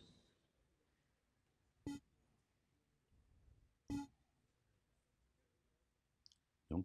Okay. Mr. Zulus, when you're ready. Ready, Mr. Moderator. Mike Zulus, Precinct 3, Town Meeting Member, Chair of the Select Board. The Select Board does not agree with this amendment. The same issue arises with respect to the amendment that was brought earlier. This is a definition that occurs in the Department of Housing and Livable Communities guidelines promulgated pursuant to the law, with which the Department of Transportation and the MBTA was consulted. And to change the definition in our article, in our zoning, in a way that is different from the definition in the guidelines promulgated pursuant to the law could lead to non-compliance of this entire zoning article. In addition, I would add that the MBTA has an obligation to provide handicap accessible. This is not something that we can solve with our zoning. Whether they do it or not, whether they can do a better job, they probably can. But that's not something that we can solve with our zoning. What we can do with our zoning is to comply with the law, and if we agree to this amendment, it will call into question the compliance with this law by December 31st. Thank you, Mr. Moderator. Thank you, sir. Mr. Humphries, does the warrant committee have a vote, opinion, gathering? Okay.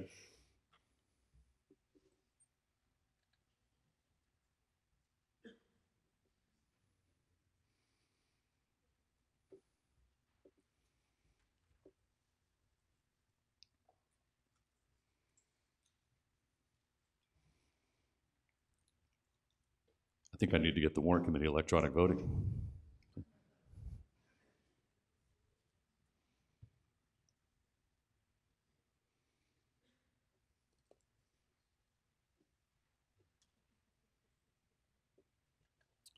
Mr. Humphries, you're recognized.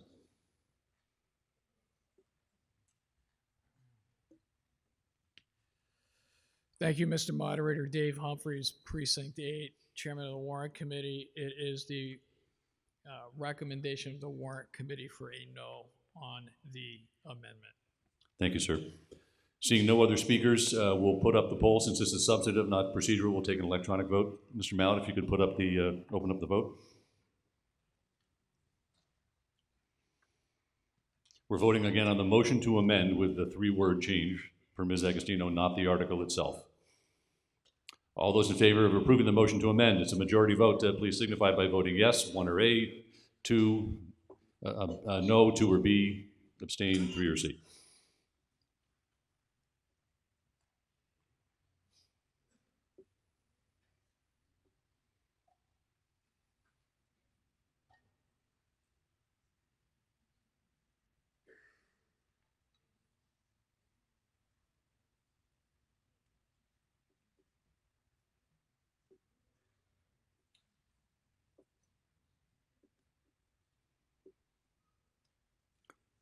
Mr. Matt, when you see the votes have all come in, you can close the poll.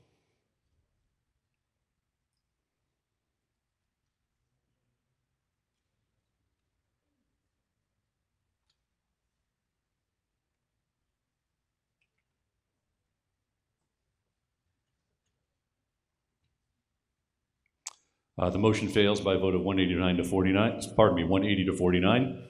The motion to amend does not carry. I'll resume with the list that I saw here. Ms. White, I think you were next. I'm Betty White, Precinct 2 Town Meeting Member. I rise tonight to support this article, and I also want to echo my thanks to all the boards and committees for all their hard work in getting us ready for this evening. But I'm here tonight to share comments that a neighbor asked me to share for him. He cannot be here tonight. His name is Eric Hokeman. He lives at 583 Elliott Street, and here are his comments. In addition to being a resident and a Milton Public School parent, I'm also an urban planner with more than 10 years' experience in communities of all sizes across the Commonwealth, and have been engaged in the process since the beginning, attending meetings, asking questions, and submitting comments. Because of the complexity of the process and zoning, there's been an understandable amount of confusion. Unfortunately, there's also been a number of baseless legal arguments, plenty of specious claims of fiscal catastrophe, and no shortage of hyperbolic descriptions of the potential impact of this zoning, that Milton will be destroyed or irreparably harmed, and specific neighborhoods assaulted by development. These are improbable outcomes, far from certainty. What is certain, though, is that we have an opportunity to control our future. We can choose to risk the future on litigation and more 40B-like developments that ignore the residents' input and bypass all of our local regulations. Or we can choose to enrich our town with more housing and support for local businesses and to manage our inevitable growth with these zoning bylaws, which are thoughtfully tailored by our local context and preferences. As both a resident and planning professional, I recommend that we choose the latter. The Select Board and our professional town staff and consultants developed these articles with the Planning Board, refined and were revised by our feedback. This is not boilerplate zoning, and it's unique and deliberate and detailed zoning that includes specific dimensional and design standards to ensure that future development will contextually appropriate and beneficial additions to our community. Further, these are just zoning articles, not specific development proposals, and not our final word on future development. They can still be site plan approval and other public review processes, especially for projects on Granite Avenue. All of us would still engage in these processes, and I hope that we all will. We are not only residents of Milton, but we are also citizens of the Commonwealth. As a result, we don't get to choose the laws we follow and limit those to just what we think is best for current residents. There is no partial compliance with this law, and the town cannot choose what transit category it fits in. The legislator, the governor, the attorney general, the select board, and town council have all spoken. Ms. White, 2 minutes. We have a responsibility to follow all of the laws of the Commonwealth, including the MBTA Communities Act, and by doing so, control future growth to ensure that it benefits our town. We are a welcoming community with all of opportunity to increase and diversify our housing options and support existing and new local businesses so that we have more livable, walkable, and vibrant neighborhoods.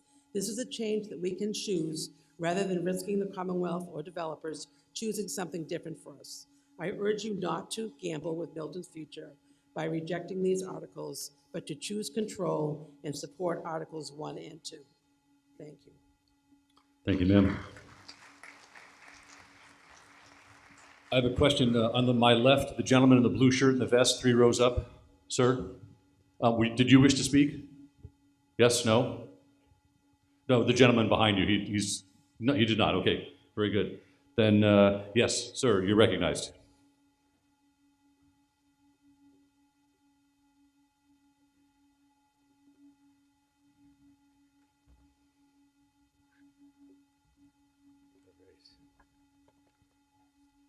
I'm definitely not a speaker, so this is new for me. All right, so my name is Rich Beeler, Precinct 7, town meeting member, past member of the Warrant Committee, past member of the Planning Board. Like all of you, I love living in Milton. I very much love our community in East Milton. I'm always very passionate when on our boards in the past about supporting East Milton. I rise to lend some thoughts from listening to speakers last week. I definitely heard a plea for Granite South, so I just wanted to rise to lend some comments. I'd like to say I feel your pain in Granite South. I feel like over the years in East Milton, at times it's felt like we've been under attack. The property at Granite South is divided between the American Legion, which is under our current zoning, and the state-owned portion, which is under no zoning, and a small piece that the town owns. The biggest threat, I think, to this area is 40B, but for it to happen, either the state-owned land or the American Legion would need to sell it. Hasn't happened yet, but could. If this went 40B, we lose all oversight. Just look at what's happening in East Milton Square. Under this MBTA Communities Act, this would allow for site plan review in compliance with all local rules and regulations, as well as design standards. With 40B, you lose all that. My issue is the zoning as it stands today will never get us to a better situation in Granite South. MBTA communities might get us start talking about it, might having us move in the right direction. But the reality is, if you have ever driven down Granite Street between Squantum and Dorchester, it's a pain. But if you've ever actually walked it or ridden your bike, it's downright scary.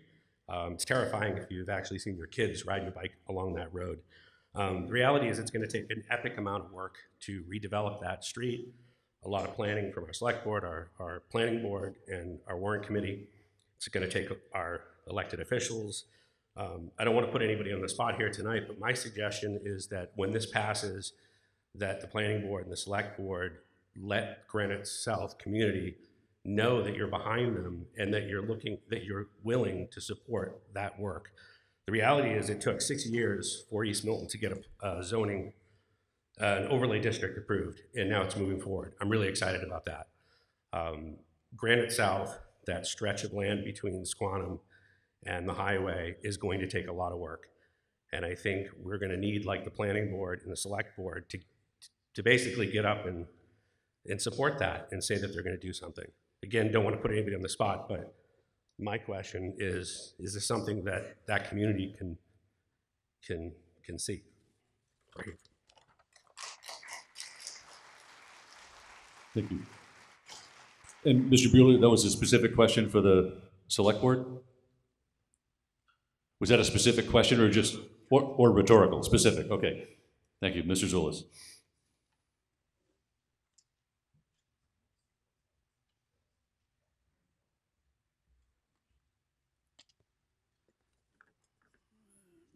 So thank you, Mr. Moderator. Mike Zulus, Precinct 3, Town Meeting Member, Chair of the Select Board. Select Board hasn't voted on this, but I think it's fair to say that there is a consensus in the Select Board to really do our best in all areas of the town, and particularly the area in Granite Avenue South, that during this process, it's really shown a light on all the issues up there. And I know personally, this is something that has vexed me the most, and it is in my interest, it's my interest to try to improve that area for those residents. And I hope we can work with the planning board going forward to do that, because it's in all of our interests. Now, having said that, these are the only larger non-commercial, non-residential parcels we have. And so to ignore them for the purposes of this article would make compliance unworkable. As Mr. Beeler pointed out, nothing will change with respect to the state-owned land, because that can be used regardless of the zoning. Nothing will change with respect to the American Legion, because that could go 40B. Nothing will change with respect to the conservation and the wetlands and the flood zone restrictions and requirements that would still limit any development in that area. And if the state sold the land, there would be a long public process, an engagement process involving the town and the neighborhood to make sure that that road is improved, and to make sure that there are lights put there and trees and more opportunity for the residents to get out. So as I said, I think there's a consensus on the select board to do everything in its power to try to help that area of town, and I hope that we can work with the planning board on that. So I hope that answers the question. And then, Mr. Moderator, I do have a few points that maybe now isn't the time, but to a few responses that we'll have to make to a couple of the speakers. Thank you, Mr. Moderator. Okay, thank you. Folks, it's 9:30, and I'd like to try an experiment before we all stand up. This was proposed by a member. I thought it was worthy. We've been speaking for 6 hours now on this article, both of the motion to refer, various amendments, and I have a sense that many of you have your minds made up. So our speakers down here, I have 6 more. They're elected town meeting members. They have every right to speak. And this will somewhat be in your hands. So I'm interested in a voice vote. I'm not interested which way you are going to vote, but if your mind is made up, regardless of what you hear, I'll say, please signify by saying aye. If your mind is open to hearing from the new 6 members here, I'm interested if you would please say aye. So speakers, you have a right to speak. You're elected town meeting members. I'll put this in your hands. The body is saying one way or the other, aye. They know what they want to do. But you have a right to speak. Would anyone list any last speakers then? Mr. Moderator, Yes, ma'am? when I first addressed the amendment, I said after the, You have to get your mic on, ma'am. By the way, is this a point of order? when I first addressed my amendment, as well as when my beautiful replacement came down, I clearly mentioned that I was making the amendment and that after the vote of the amendment, then I would address the article. As you know, the points that were going to be made last Monday were held off to be made tonight. So I do wish to get those on the record. You have every right to do so. If there's any other speakers that wish to yield their time back, so to speak, then if you could exit back up to the top, I know you no longer wish to speak, and then I'm then left with, I think, just Mr. Halloran, you wish to speak? And Ms. O'Donnell, do you still wish to speak? No. And the sir in the brown sweater? No. Then Mr. Halloran, you're recognized. And then I'll go to Ms. Agostino, and then we'll wrap this up. I'd like to speak this evening on several points of reasons why. Could you introduce yourself? I'm sorry. Your name and precinct. I'm sorry. Brian O'Halloran, Town Meeting Member, Precinct 3. First item is affordability. Article 1 is not an affordable housing initiative. The 10% affordability requirement for new projects is too low and should be increased. Importantly, the article does not require mandatory contributions to the town's affordable housing trusts for qualifying low unit projects. We should do more to incentivize affordable development in town. Secondly, distributional equity. Over half of the zone capacity is concentrated in East Milton and Granite Avenue subdistricts, 2 areas of town with a high amount of pre-existing through traffic. The DPW Heritage Hall site, located across the street from Thistle Ave and Cortlandt Circle, is zoned for a net addition of 530 additional multifamily units. If realized, the zoning permits a campus of several multi-story buildings packed into a dangerous stretch of Granite Avenue, virtually inaccessible to public transportation. This development would not only have devastating traffic implications, but would permanently alter the quality of life of neighboring residents. 3, loss of commercial space in East Milton. Although the height of restrictions of 2.5 stories limits building size in East Milton, there is no provision in Article 1 to prevent the loss of existing commercial space. Milton's residents deserve development that preserves existing commercial installations and expands our commercial tax base. Physical analysis, point 3. The physical analysis commissioned by the Planning Board was only very recently completed on November 28th, just a few days before town meeting on December 4th. Town meeting members and elected officials and the citizens of Milton deserve to understand the physical impacts of Article 1 on town departments and public services before making an informed decision. Rapid transit classification, I won't talk about that, kind of beaten that one to death. Traffic implications. No comprehensive traffic study involving the proposed zoning districts has been completed. A traffic study would assist town officials in assuring the best distribution of proposed units. Lack of design guidelines. Article 1 lacks meaningful protections to ensure that future development respects the visual identity and unique character of existing neighborhoods in Milton.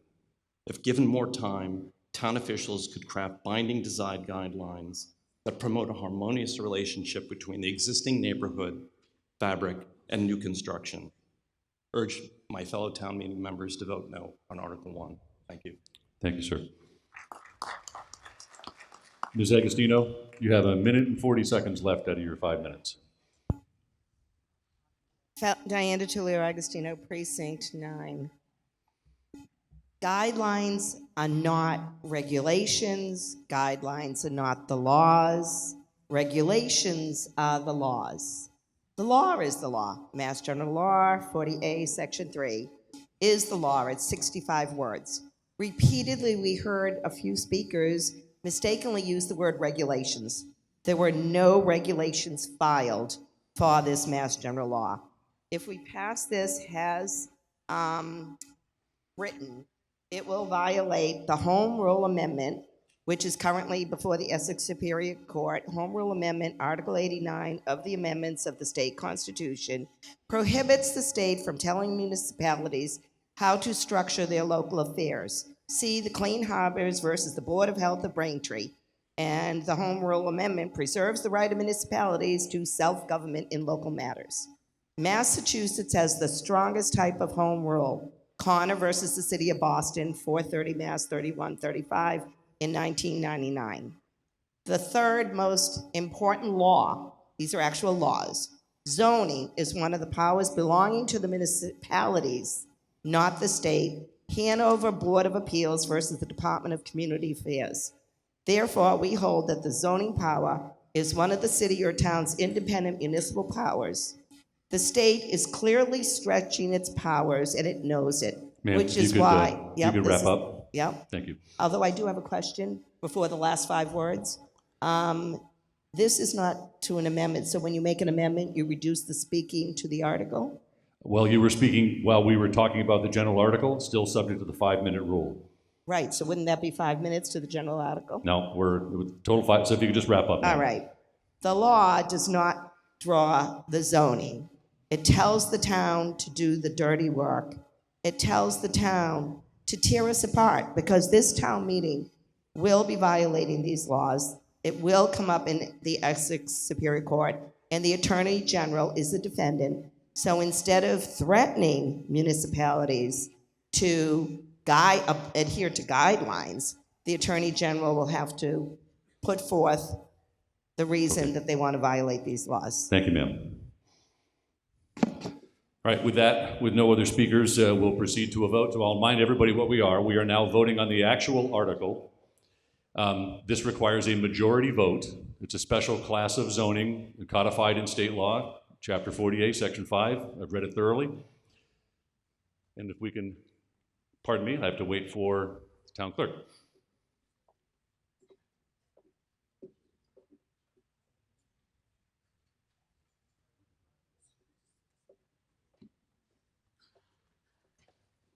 And the town clerk is reminding me we are voting this as amended with that small typo change of 4.5 stories that was on the page you saw, so everyone's aware. With that, all in favor of the article, of the motion on the floor to approve Article 1, please signify by voting A or 1 for yes, B or 2 for no, C or 3 for abstain. Majority vote.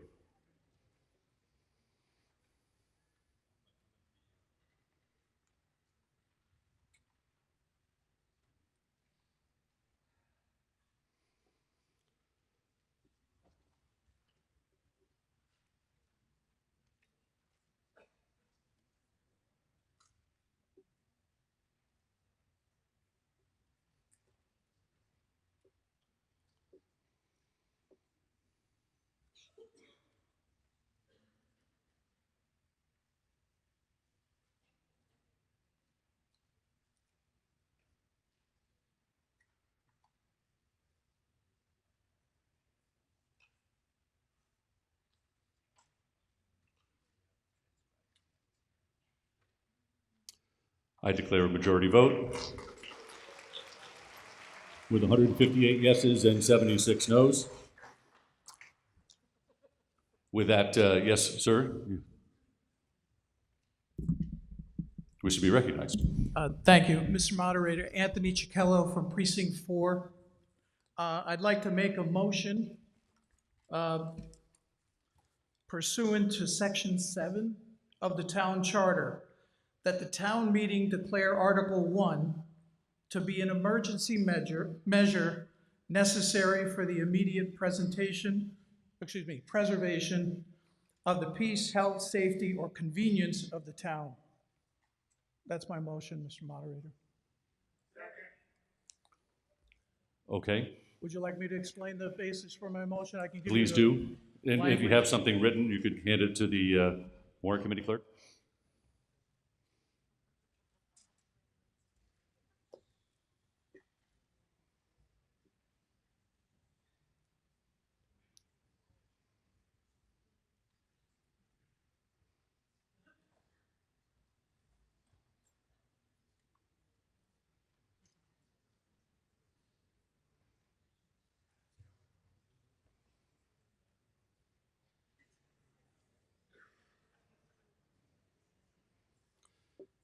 Folks, while they're doing that, would everyone like to take a stretch for a moment and stand up, because this will take a couple minutes to get right?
Stretch for everyone, that'd be great. Thank you.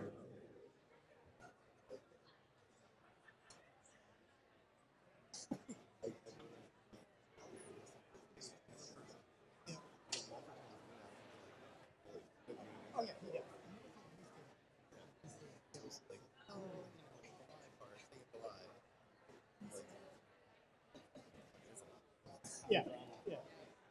I didn't say, hey, you personally. Yeah. Like,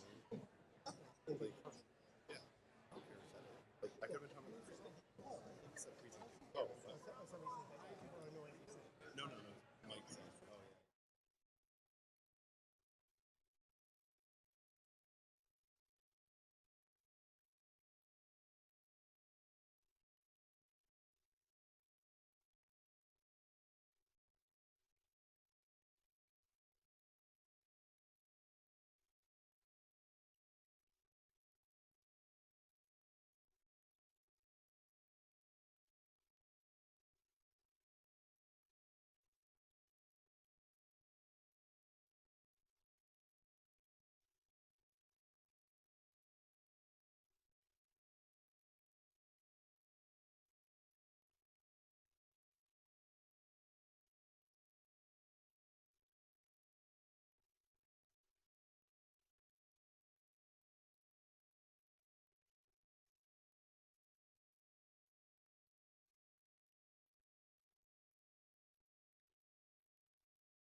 I apologize for that delay. If we could reconvene.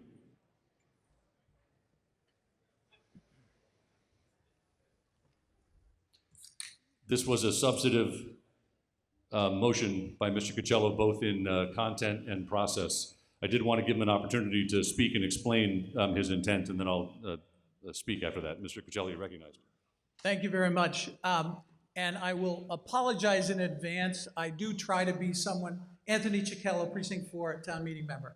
I try to be somebody who advances the order, efficiency, and reasoned thinking in town meeting. I apologize for the long delay while we've discussed this. I made a motion here because I think that this article, I'm really concerned that we passed an article that would allow us to be in compliance and remain in compliance. The planning board members have talked about their desire to make this article better, and we've passed the article, and I think they'll have an opportunity to do so. The moderator has advised that he has ruled my motion out of order. Town council doesn't necessarily see it the same way. I don't necessarily see it the same way, but the town moderator gets to make the call. So in light of the decision of the town moderator, I am going to withdraw my motion, and I thank you very much, and I'm sorry for the delay that we've caused. So, ladies and gentlemen, I'll just describe what happened. So section 7, so Mr. Cocello was making an interpretation of section 7. I think he and I disagree on it. The point of section 7 is to describe when articles we pass take effect. And what section 7 says is that they take effect after the expiration of 7 days after the vote, excluding Saturdays and Sundays. So 7 business days after tonight, this article would take effect if we did nothing else. So if that's all clear to start with. The way to interrupt that is 2 ways. There's a process where the citizens can go collect 5% of the registered voters on a petition and then put it to, in effect, a vote at the ballot box. And there's a prescribed process in state law and town law to do that. However, in our section 7, there's also a provision that if an article is declared to be an emergency, it prevents that ballot initiative and that town-wide vote from happening. So I'll pause there, see if that made sense. So we do nothing, this takes effect 7 business days after today. If 5% of the voters sign a petition before then, and they're certified by the clerk, Article 1 would go to a town-wide vote at the ballot box. Unless Article 1 is declared by you to be an emergency.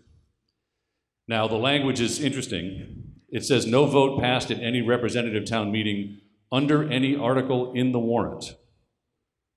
And that's my interpretation of the key word, under any article in the warrant. My interpretation is when we're discussing the warrant, the proper time to declare that the article is an emergency is while we're discussing it. And by the way, it requires a 2/3 vote to declare that it is an emergency. However, we've now voted on the article. You approved it, it passed. So 3 things would have to happen for this now to be reconsidered. You'd have to vote to reconsider it. You'd have to vote by a 2/3 vote to approve the emergency, and then you'd have to pass the article again. That's the only way this could happen. But I can't accept a motion from the floor just on an article that is already voted on and closed to now be declared an emergency. Did my explanation make sense? Yes, sir? Can you, it's hard to hear. Can you run down? Or, you look spry. I'm sure you can run down. So.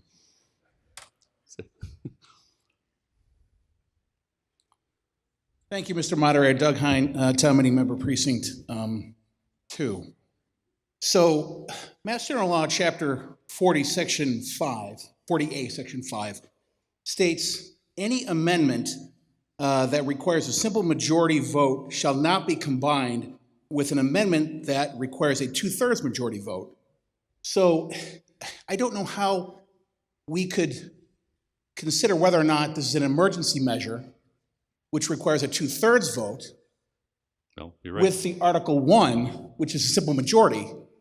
So we would, of necessity, have to consider this after the vote, or not at all. So by declaring it out of order, you leave no other remedy whatsoever, if that makes sense.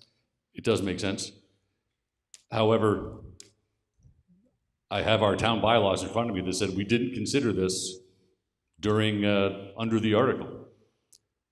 But respectfully, this is Massachusetts general law, and town bylaws cannot be in conflict with Mass general law. And maybe town council can opine on this, but it would seem that Mass general law precludes doing the thing that you said we ought to have done, respectfully. I understand your point. Thanks. At this point, this has been debated extensively. Town meeting voted for it overwhelmingly. At some point, moderators make decisions one way or the other. And my decision at this point is to rule this, I think for all the reasons you said, sir, and for the reasons I said, that this motion is out of order. Now with that, I will apparently recognize someone. Mr. Moderator? Yes, sir. Kevin Donahue, Precinct 3.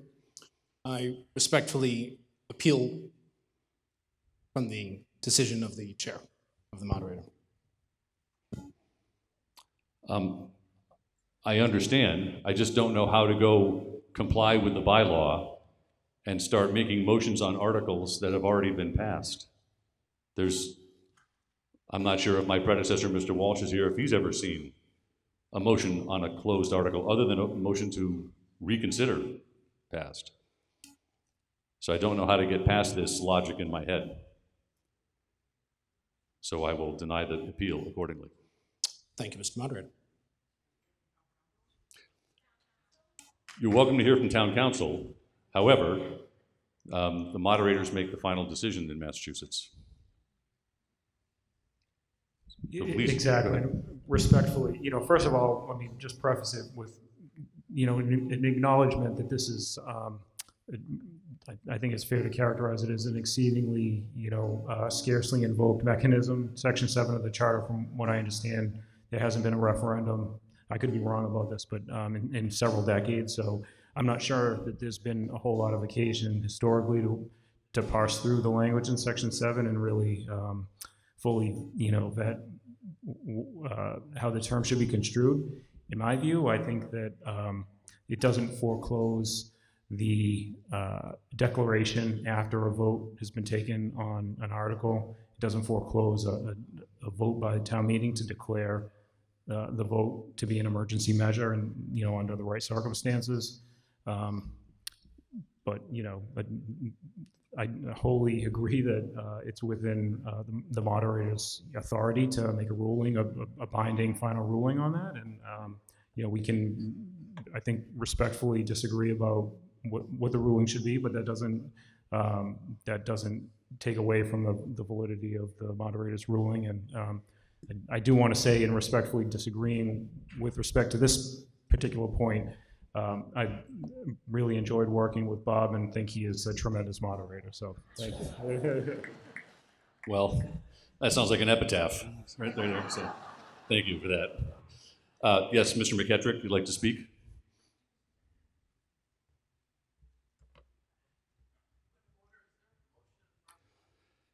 No, well, I ruled one out of order, and now I'm trying to help a crowd understand.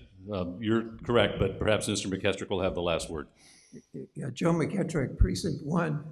I would suggest, Mr. Moderator, that that article is still actually on the floor, and that it would be appropriate to make the motion for an emergency declaration. How could we have made the emergency declaration earlier during the debate? I think now would be the time for that. For you to say it's foreclosed, I think is mistaken. That the sense of it would be that having voted that article, then we could decide whether or not it can be set aside. So I think it's probably still timely to vote on the emergency motion that was being discussed. With all respect, sir. Well, thank you. Also, I had no prior warning of this, where I could have had a chance to consider it with more reflection, or consult with other moderators, or talk at more length with town council. So this came as much as a surprise to me as it did to all of you. Yes, I just said Mr. McKettrick would be the last word, ma'am, so I'd like to... No, ma'am, we're not even under an article right now. So at this point, I'll stand by my decision and its implications. So with that, I'd like to proceed to, no, it's 10:15. I've been told that Article 2 will largely follow Article 1. So I believe that is worth trying to take up one more article tonight and get the two big zoning ones out of the way, unless, yes, Mr. Zulus? Mr. Moderator, if I may, Article 5, the transfer of funds to the reserve fund, I don't believe that'll take long. If we could do that after Article 2, that's important for the tax classification. And so we could take that now, or we could take it after Article 2, but Article 5 is important to get resolved tonight. Okay. Thank you, Mr. Thank you. So right now, we'll try to get us out of here at 10:30. I'll turn to Article 2. I'm going to waive the reading of this and just submit that the recommendation of the Warrant Committee has been made and seconded. This requires a majority vote. I'd first like to recognize Mike Zulus, Chair of the Select Board. Oh, sorry. Okay. Thanks, Dave. Yep. Mr. Humphries. Thank you. Dave Humphries, Precinct 8. Chairman of the Warrant Committee. I'll be brief. As you can read in your warrant, though the Warrant Committee recommended referring Article 1 back, we did recognize that in the case that town meeting disagreed with that recommendation and chose to vote in favor of the MBTA, then we would conditionally, and we do at this time, recommend a yes vote on Article 2 for the reasons that we've put in our comment, the chief reason being the desperate need of our town to maintain and foster a commercial tax base. Thank you.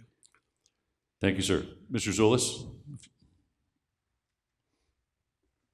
Thank you, Mr. Moderator. Mike Zulus, Precinct 3 Town Meeting Member, Chair of the Select Board. I believe Mr. Humphreys made very compelling arguments in favor of Article 2. This article does provide for a mixed-use development zoning district in the Milton Central Ave station, which is Lower Mills up to Elliott Street, to preserve development and pedestrian access to that area. It would prevent those with commercial use buildings from converting to all residential and require the owners to maintain a commercial development on the ground floor. It requires that half of the ground floor should be commercial as long as the commercial use does not exceed 33% of the building. The Select Board submitted this article, recommends this article, and I would recognize Mr. Zerwinski for a very, very brief overview. Mr. Zerwinski, you're recognized. Thank you, Mr. Moderator. Tim Zerwinski, Director of Planning and Community Development. You can go to the next slide, please. The original final compliance guidelines allowed for mixed use, but did not allow zoning to require mixed use. And so you may have heard some points made earlier in the debate about the potential for developers to take commercial buildings and redevelop them for exclusively residential use, which could affect not just commercial tax base, but also the commercial vibrancy of some of our business districts. We, along with many other communities, made comments to the Executive Office of Housing and Livable Communities about how many of our transit-oriented districts are also business districts, and we want to protect that tax base. And so they made an alteration to the guidelines that affected every MBTA community that would allow you to require mixed use in certain zoning districts. Next slide, please. So the updated guidelines allow us to take up to 25% of our unit capacity and locate it in what is effectively now not an MBTA communities district, but a new sort of special district that the guidelines create that allow us to require ground floor mixed use in our zoning. There are a couple of requirements. They have to be in an eligible location, which this is. It's within a half mile of transit in the central and Milton Station subdistricts. The requirement for non-residential uses is limited to the ground floor of buildings, so you can't have entirely commercial buildings or entirely residential buildings. There's got to be ground floor commercial, residential up top. No minimum parking requirements for the commercial uses. HLC wants these to be transit-oriented business districts and not have those ground floor uses kind of loaded up with parking. Next slide, please. If you refer to the map in your warrant, it's the same map. You'll notice that the Milton Central Avenue Station is divided into 3 sub-districts. The Middle Bridge District is not subject to this mandatory mixed-use district. That is still going to be a residential district. But the East and West sub-districts, next slide, please, which I'm zooming in on here, are going to be our mandatory mixed-use districts. So this is sort of the northern part of the Milton Village Business District, and then more or less the entirety of the Central Avenue Business District. So any developments that happen under the MBTA community zoning that was just passed in Article 1 are going to require ground floor mixed uses in these zones. So the actual amendment that you'll be asked to vote on is an amendment to Section 275-3.23E under our new recodified zoning bylaw, which is Article 1, which you just passed. So that's the section about the dimensional requirements for the Milton Central Avenue Station subdistrict. So the changes specifically are a change to the applicability section. to acknowledge the east and west portions of the subdistricts will require non-residential components. The use table, the uses permitted as of right, is amended to note that non-residential ground floor use is required, and includes notes added that address some of the requirements in the guidelines about half the ground floor should be non-residential use, but not occupying more than 33% of the building or the parcel. And finally, subsection 9 of that section to change the number of parking spaces to reflect no minimum parking requirements for the commercial uses. So why did we pick Milton Central Ave? We've talked about it earlier under Article 1, but because we're limited to 25% of our unit capacity, we couldn't do both Milton Central and East Milton. And the calculation that we made is because we have a separate parallel zoning process going on in East Milton that we think will present a more attractive redevelopment opportunity for property owners in that district, we have the opportunity to require mixed use under that zoning, which again, we have kind of intentionally set the MBTA communities zoning for East Milton at a relatively low level of redevelopment potential with the anticipation that the special permit zoning that we produce, which will require mixed use, will be a more attractive option to developers. And so effectively through these two zoning mechanisms, we're protecting both business districts and really ensuring the most possible commercial use in our business districts. So thank you very much. Thank you. Does anyone wish to speak to this article? Are you representing Ms. Agostino? Ms. Agostino, you're recognized.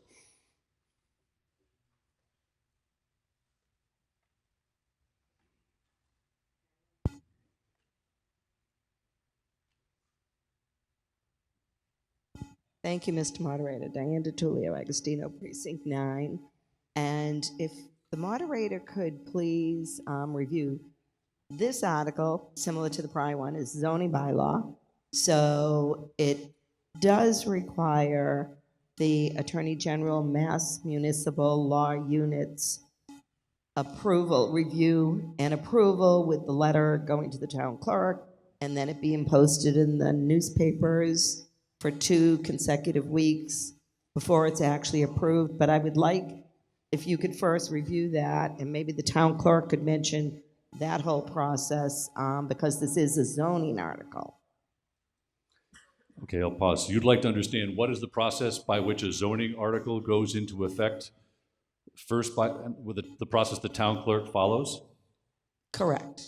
Okay. Madam Clerk, could you come to a mic and describe your process?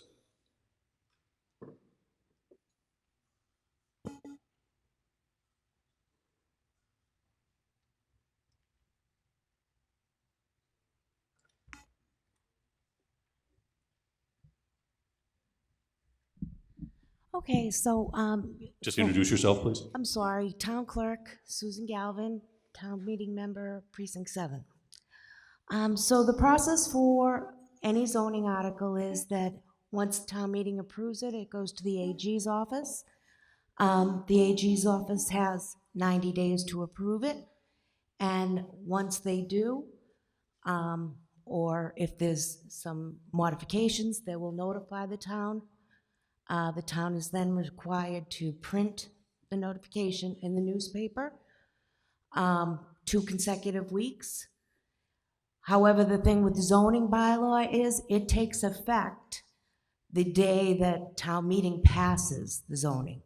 So even though you have to wait for the AG's approval, it does take effect. So it's essentially backdated, for lack of a better term.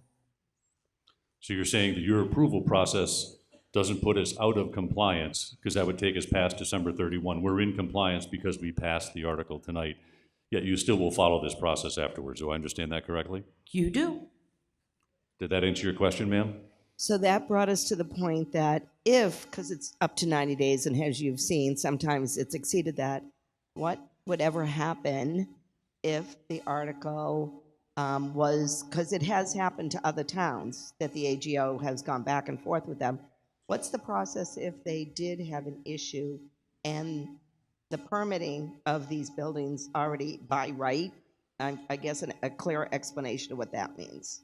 You mean within 90 days plus 2 weeks? Right.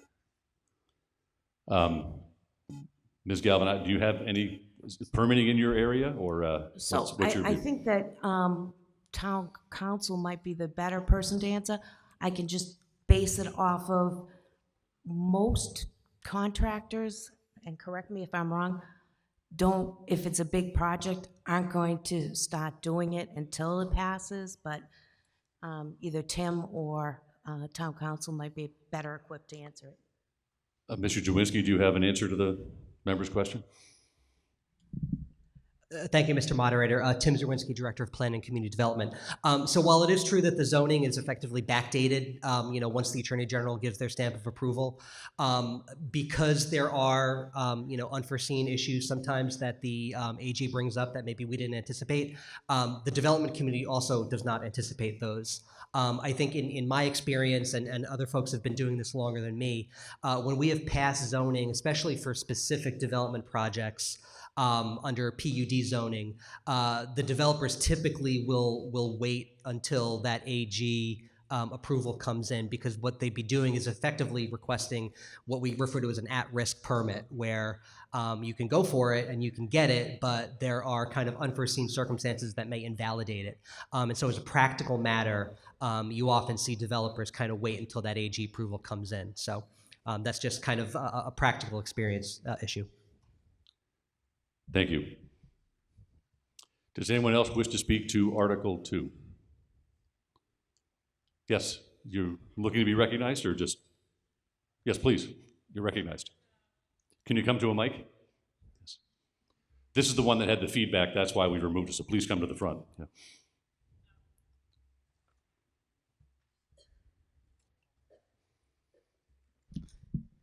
Mr. Zawinski, members of the planning board would like confirmation that we advertised and held the public hearing on this article.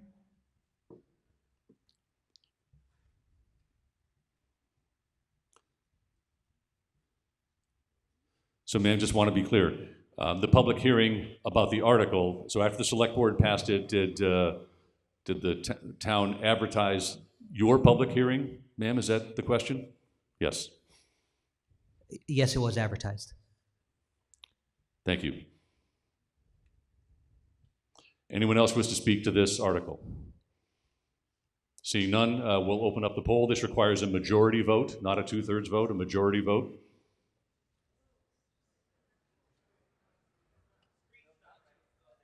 Sorry, that's incorrect. I got corrected a couple days ago. This is a majority vote confirmed by town council, the same Chapter 48, Section 5 law that applied to Article 1. So 1 or A for yes, 2 or B for no, 3 or C for abstain.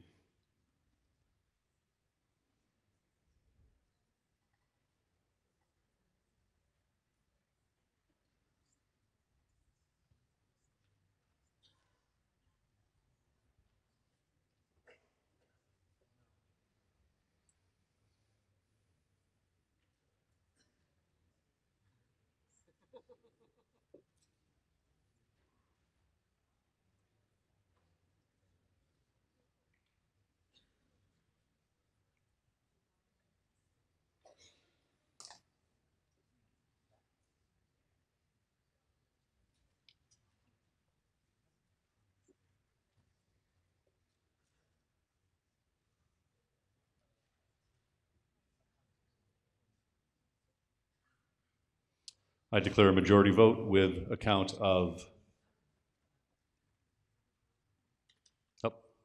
pardon me? Just a minute, please.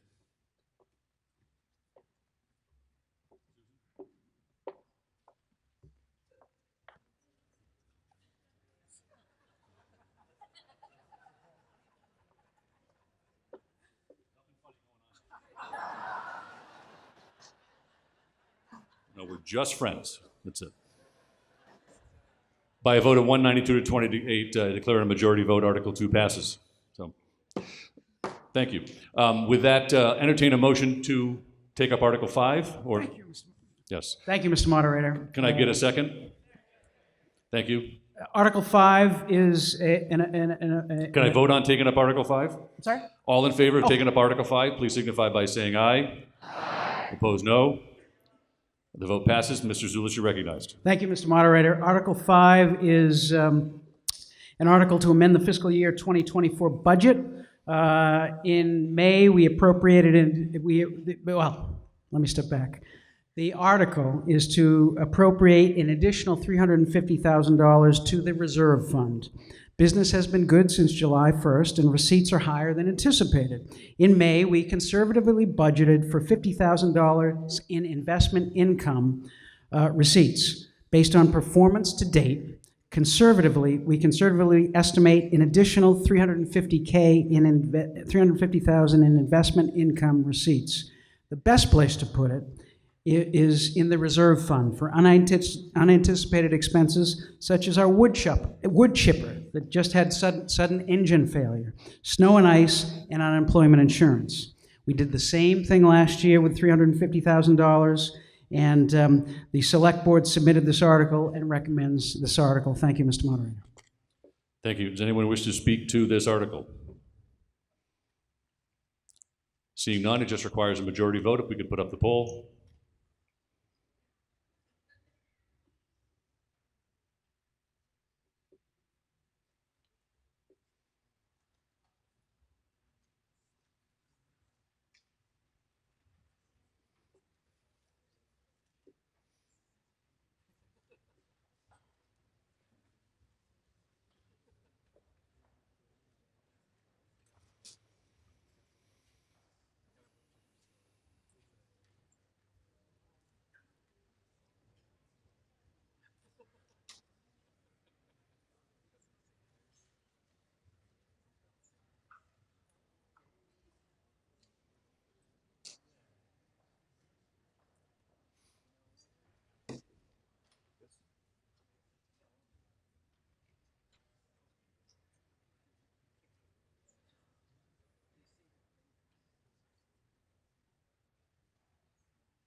The article carries a positive vote of 214 to 4. Before we entertain a motion to adjourn, Mr. Furs has a brief idea. He just wants to talk to Warrant Committee and Select Board about it.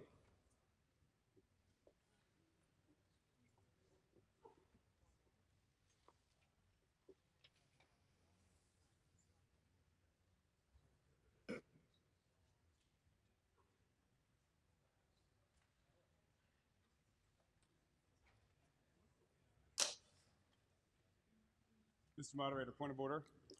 Sir, Mr. Furs, you're recognized. Hi, Brian Furs, Precinct 10 Town Meeting member. I'd like to make a motion to dissolve the body until May Town Meeting. I don't see anything on the docket here tonight that needs to be done before May. Is there a second? I'll just describe what he's doing. He is, in my view, we are adjourning to a fixed or recessing to a fixed time, which would be the first Monday in May. This would require a majority vote, and I'll entertain people who wish to speak to this motion to adjourn, which, by the way, the impact of this is the articles we have failed to address would push into the annual town meeting or some other special town meeting that the Select Board calls. So yes, ma'am, you're recognized. Yes, sorry, no mic. But, yeah. Hi, thank you, Mr. Moderator. Deborah Milbauer, Precinct 4, Town Meeting member. I would like to argue that Article 6 will be quick, and I don't want to delay it till the next town meeting. So you are opposed to this? We have a motion on the floor, so you're opposed to this? Sorry, I'm opposed to the motion.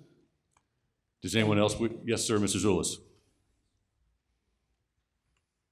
Thank you, Mr. Moderator. Mike Zulus, Precinct 3, Town Meeting Member, Chair of the Select Board. The Select Board has a friendly amendment to this motion, and that is to consider the School Building Committee appropriation before we dissolve this evening. That is the only article that is particularly time sensitive and that would require action before May. And so the friendly amendment is to consider the School Building Committee appropriation before we dissolve this evening.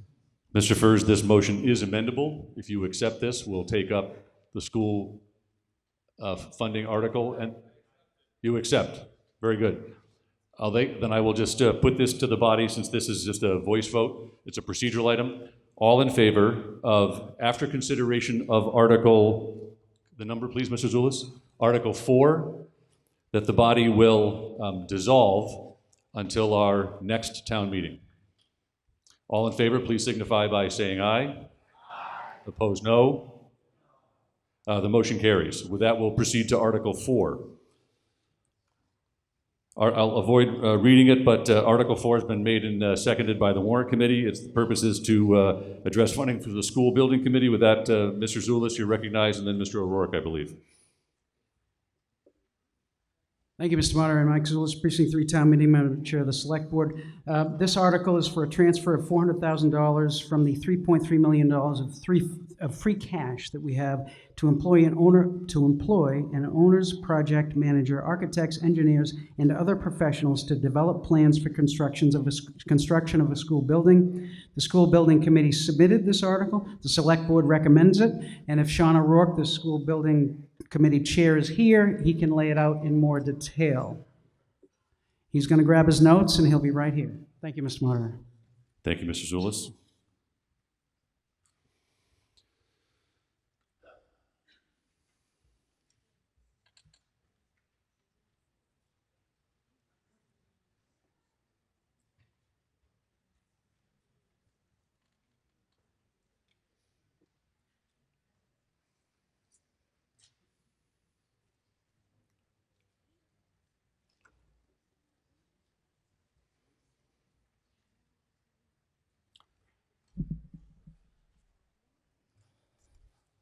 Perfect. Mr. O'Rourke, you're recognized.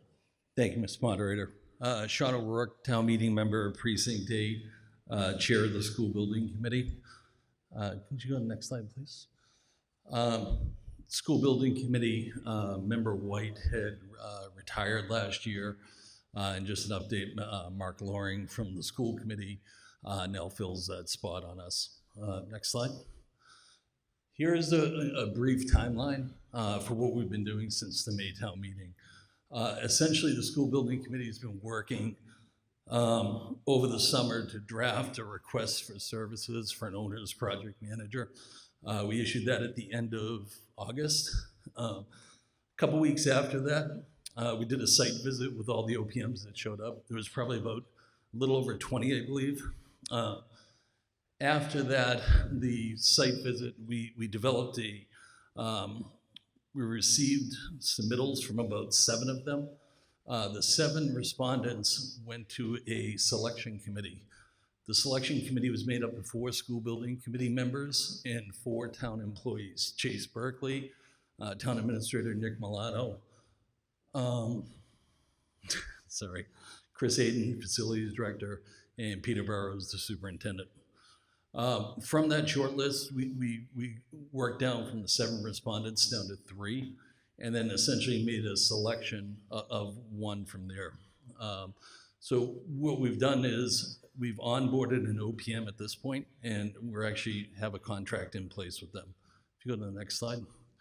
So the 7 respondents that came for the owner's project manager, these are the 7: Colliers, Hill, Left Field, P3, PMA, SMMA, and Vertex. Vertex is also in the fire stations. If you go to the next slide. That list, as we mentioned, got shortlisted down to Left Field, PMA, and Vertex. Next slide, please. There was almost a unanimous vote from the School Building Committee after we interviewed the 3 respondents. PMA Consultants is led by Sean Burke. He's a Milton resident with a daughter in the schools, and also his assistant project manager is Seamus. So with a team of Sean, and Seamus, I'm pretty impressed by that. Next slide.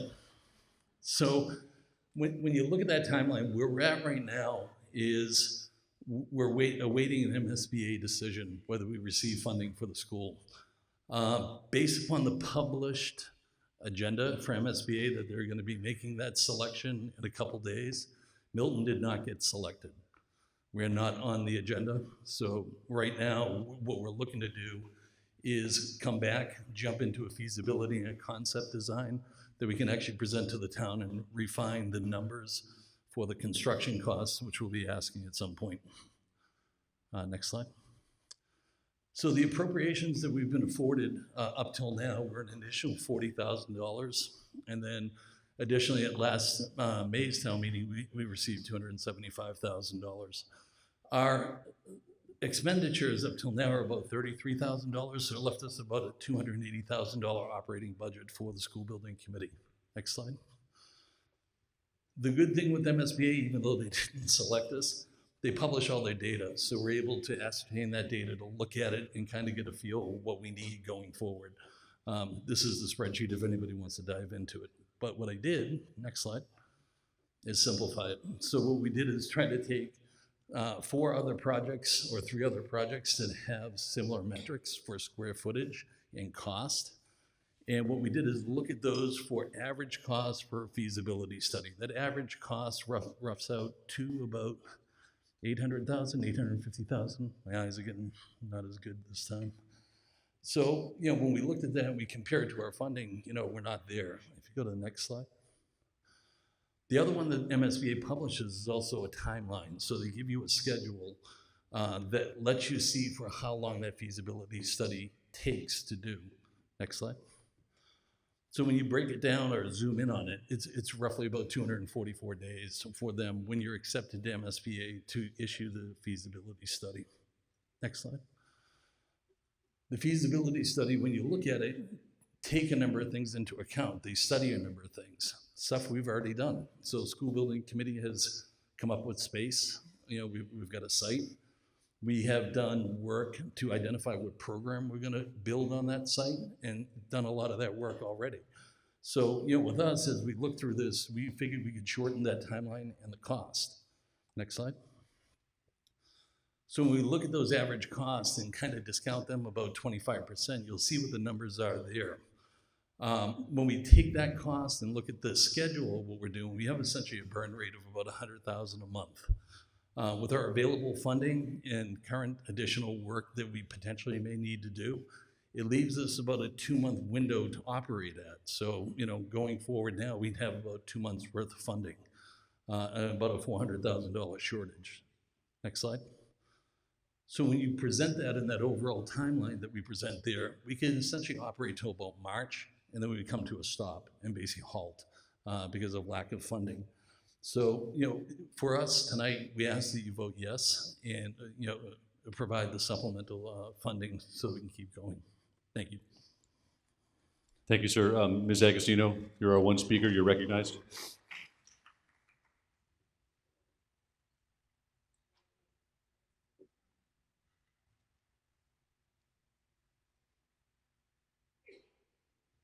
Mr. Moderator, 2 questions and then my comments. Diane DiTullio, Agostino, Precinct 9.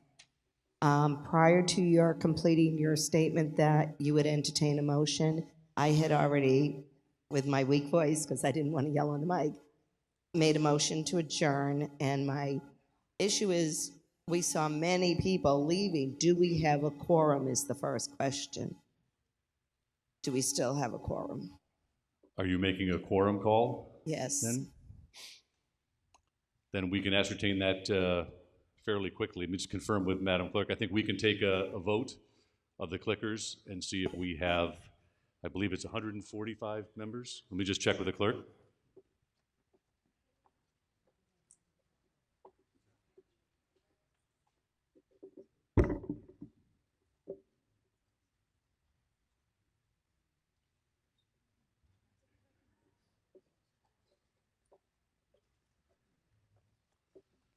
So we need a majority of 145 members.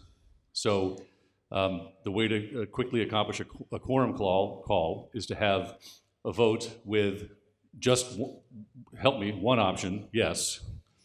So if you would just vote, press the button yes, please do not abstain. That doesn't help. Just vote yes if you are here. Can't believe I'm saying it, but I'm saying it. So. Well, one of the benefits of electronic voting. Remember this happened 3 or 4 years ago? We had to round people up on Facebook and get them back in the room. And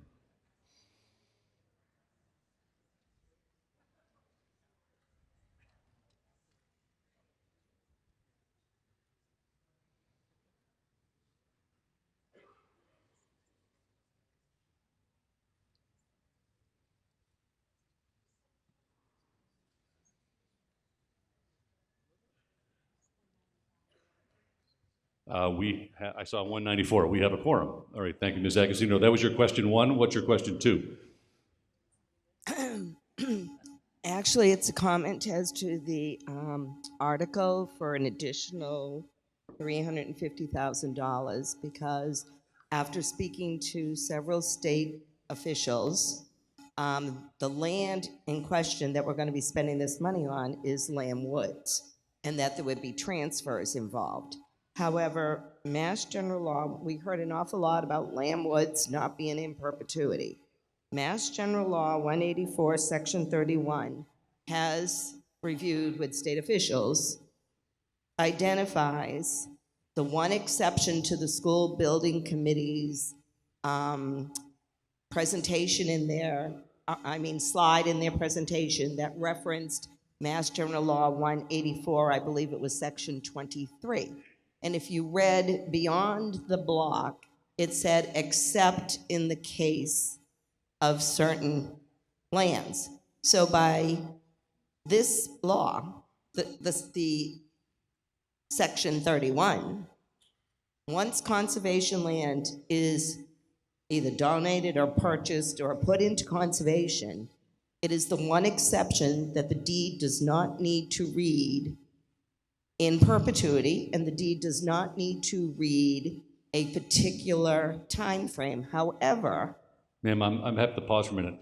I don't understand how that is in scope of an appropriation article because here. the 300, excuse me, Just if you help connect the dots the for me. $350,000 of engineering work, project managers, architects, would be specifically to build on property that by Mass General Law 184, Section 31, is conservation land and will never be approved to have a school built on it. And I will finally add the note that the deed, if in fact there was a decision by the purchaser or the donor to limit how long the conservation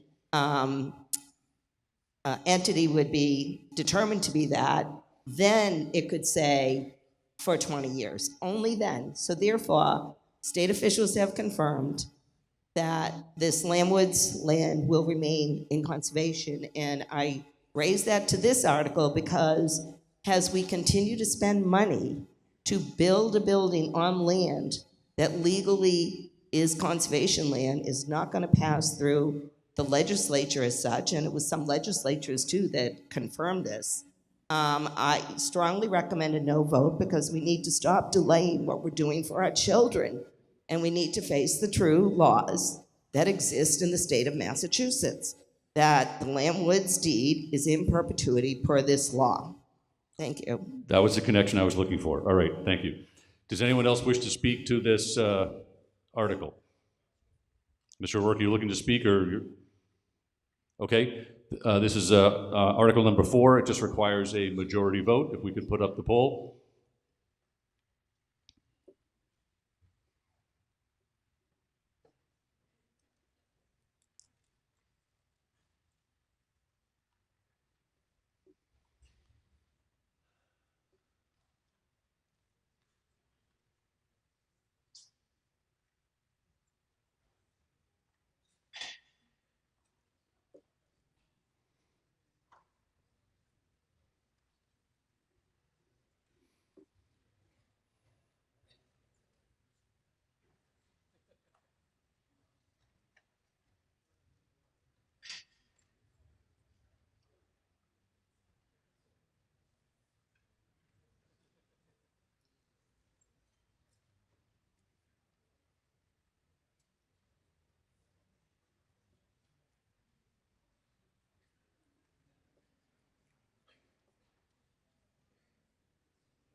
The article passes by majority vote, 166 to 24, and we are adjourned, ladies and gentlemen. Thank you.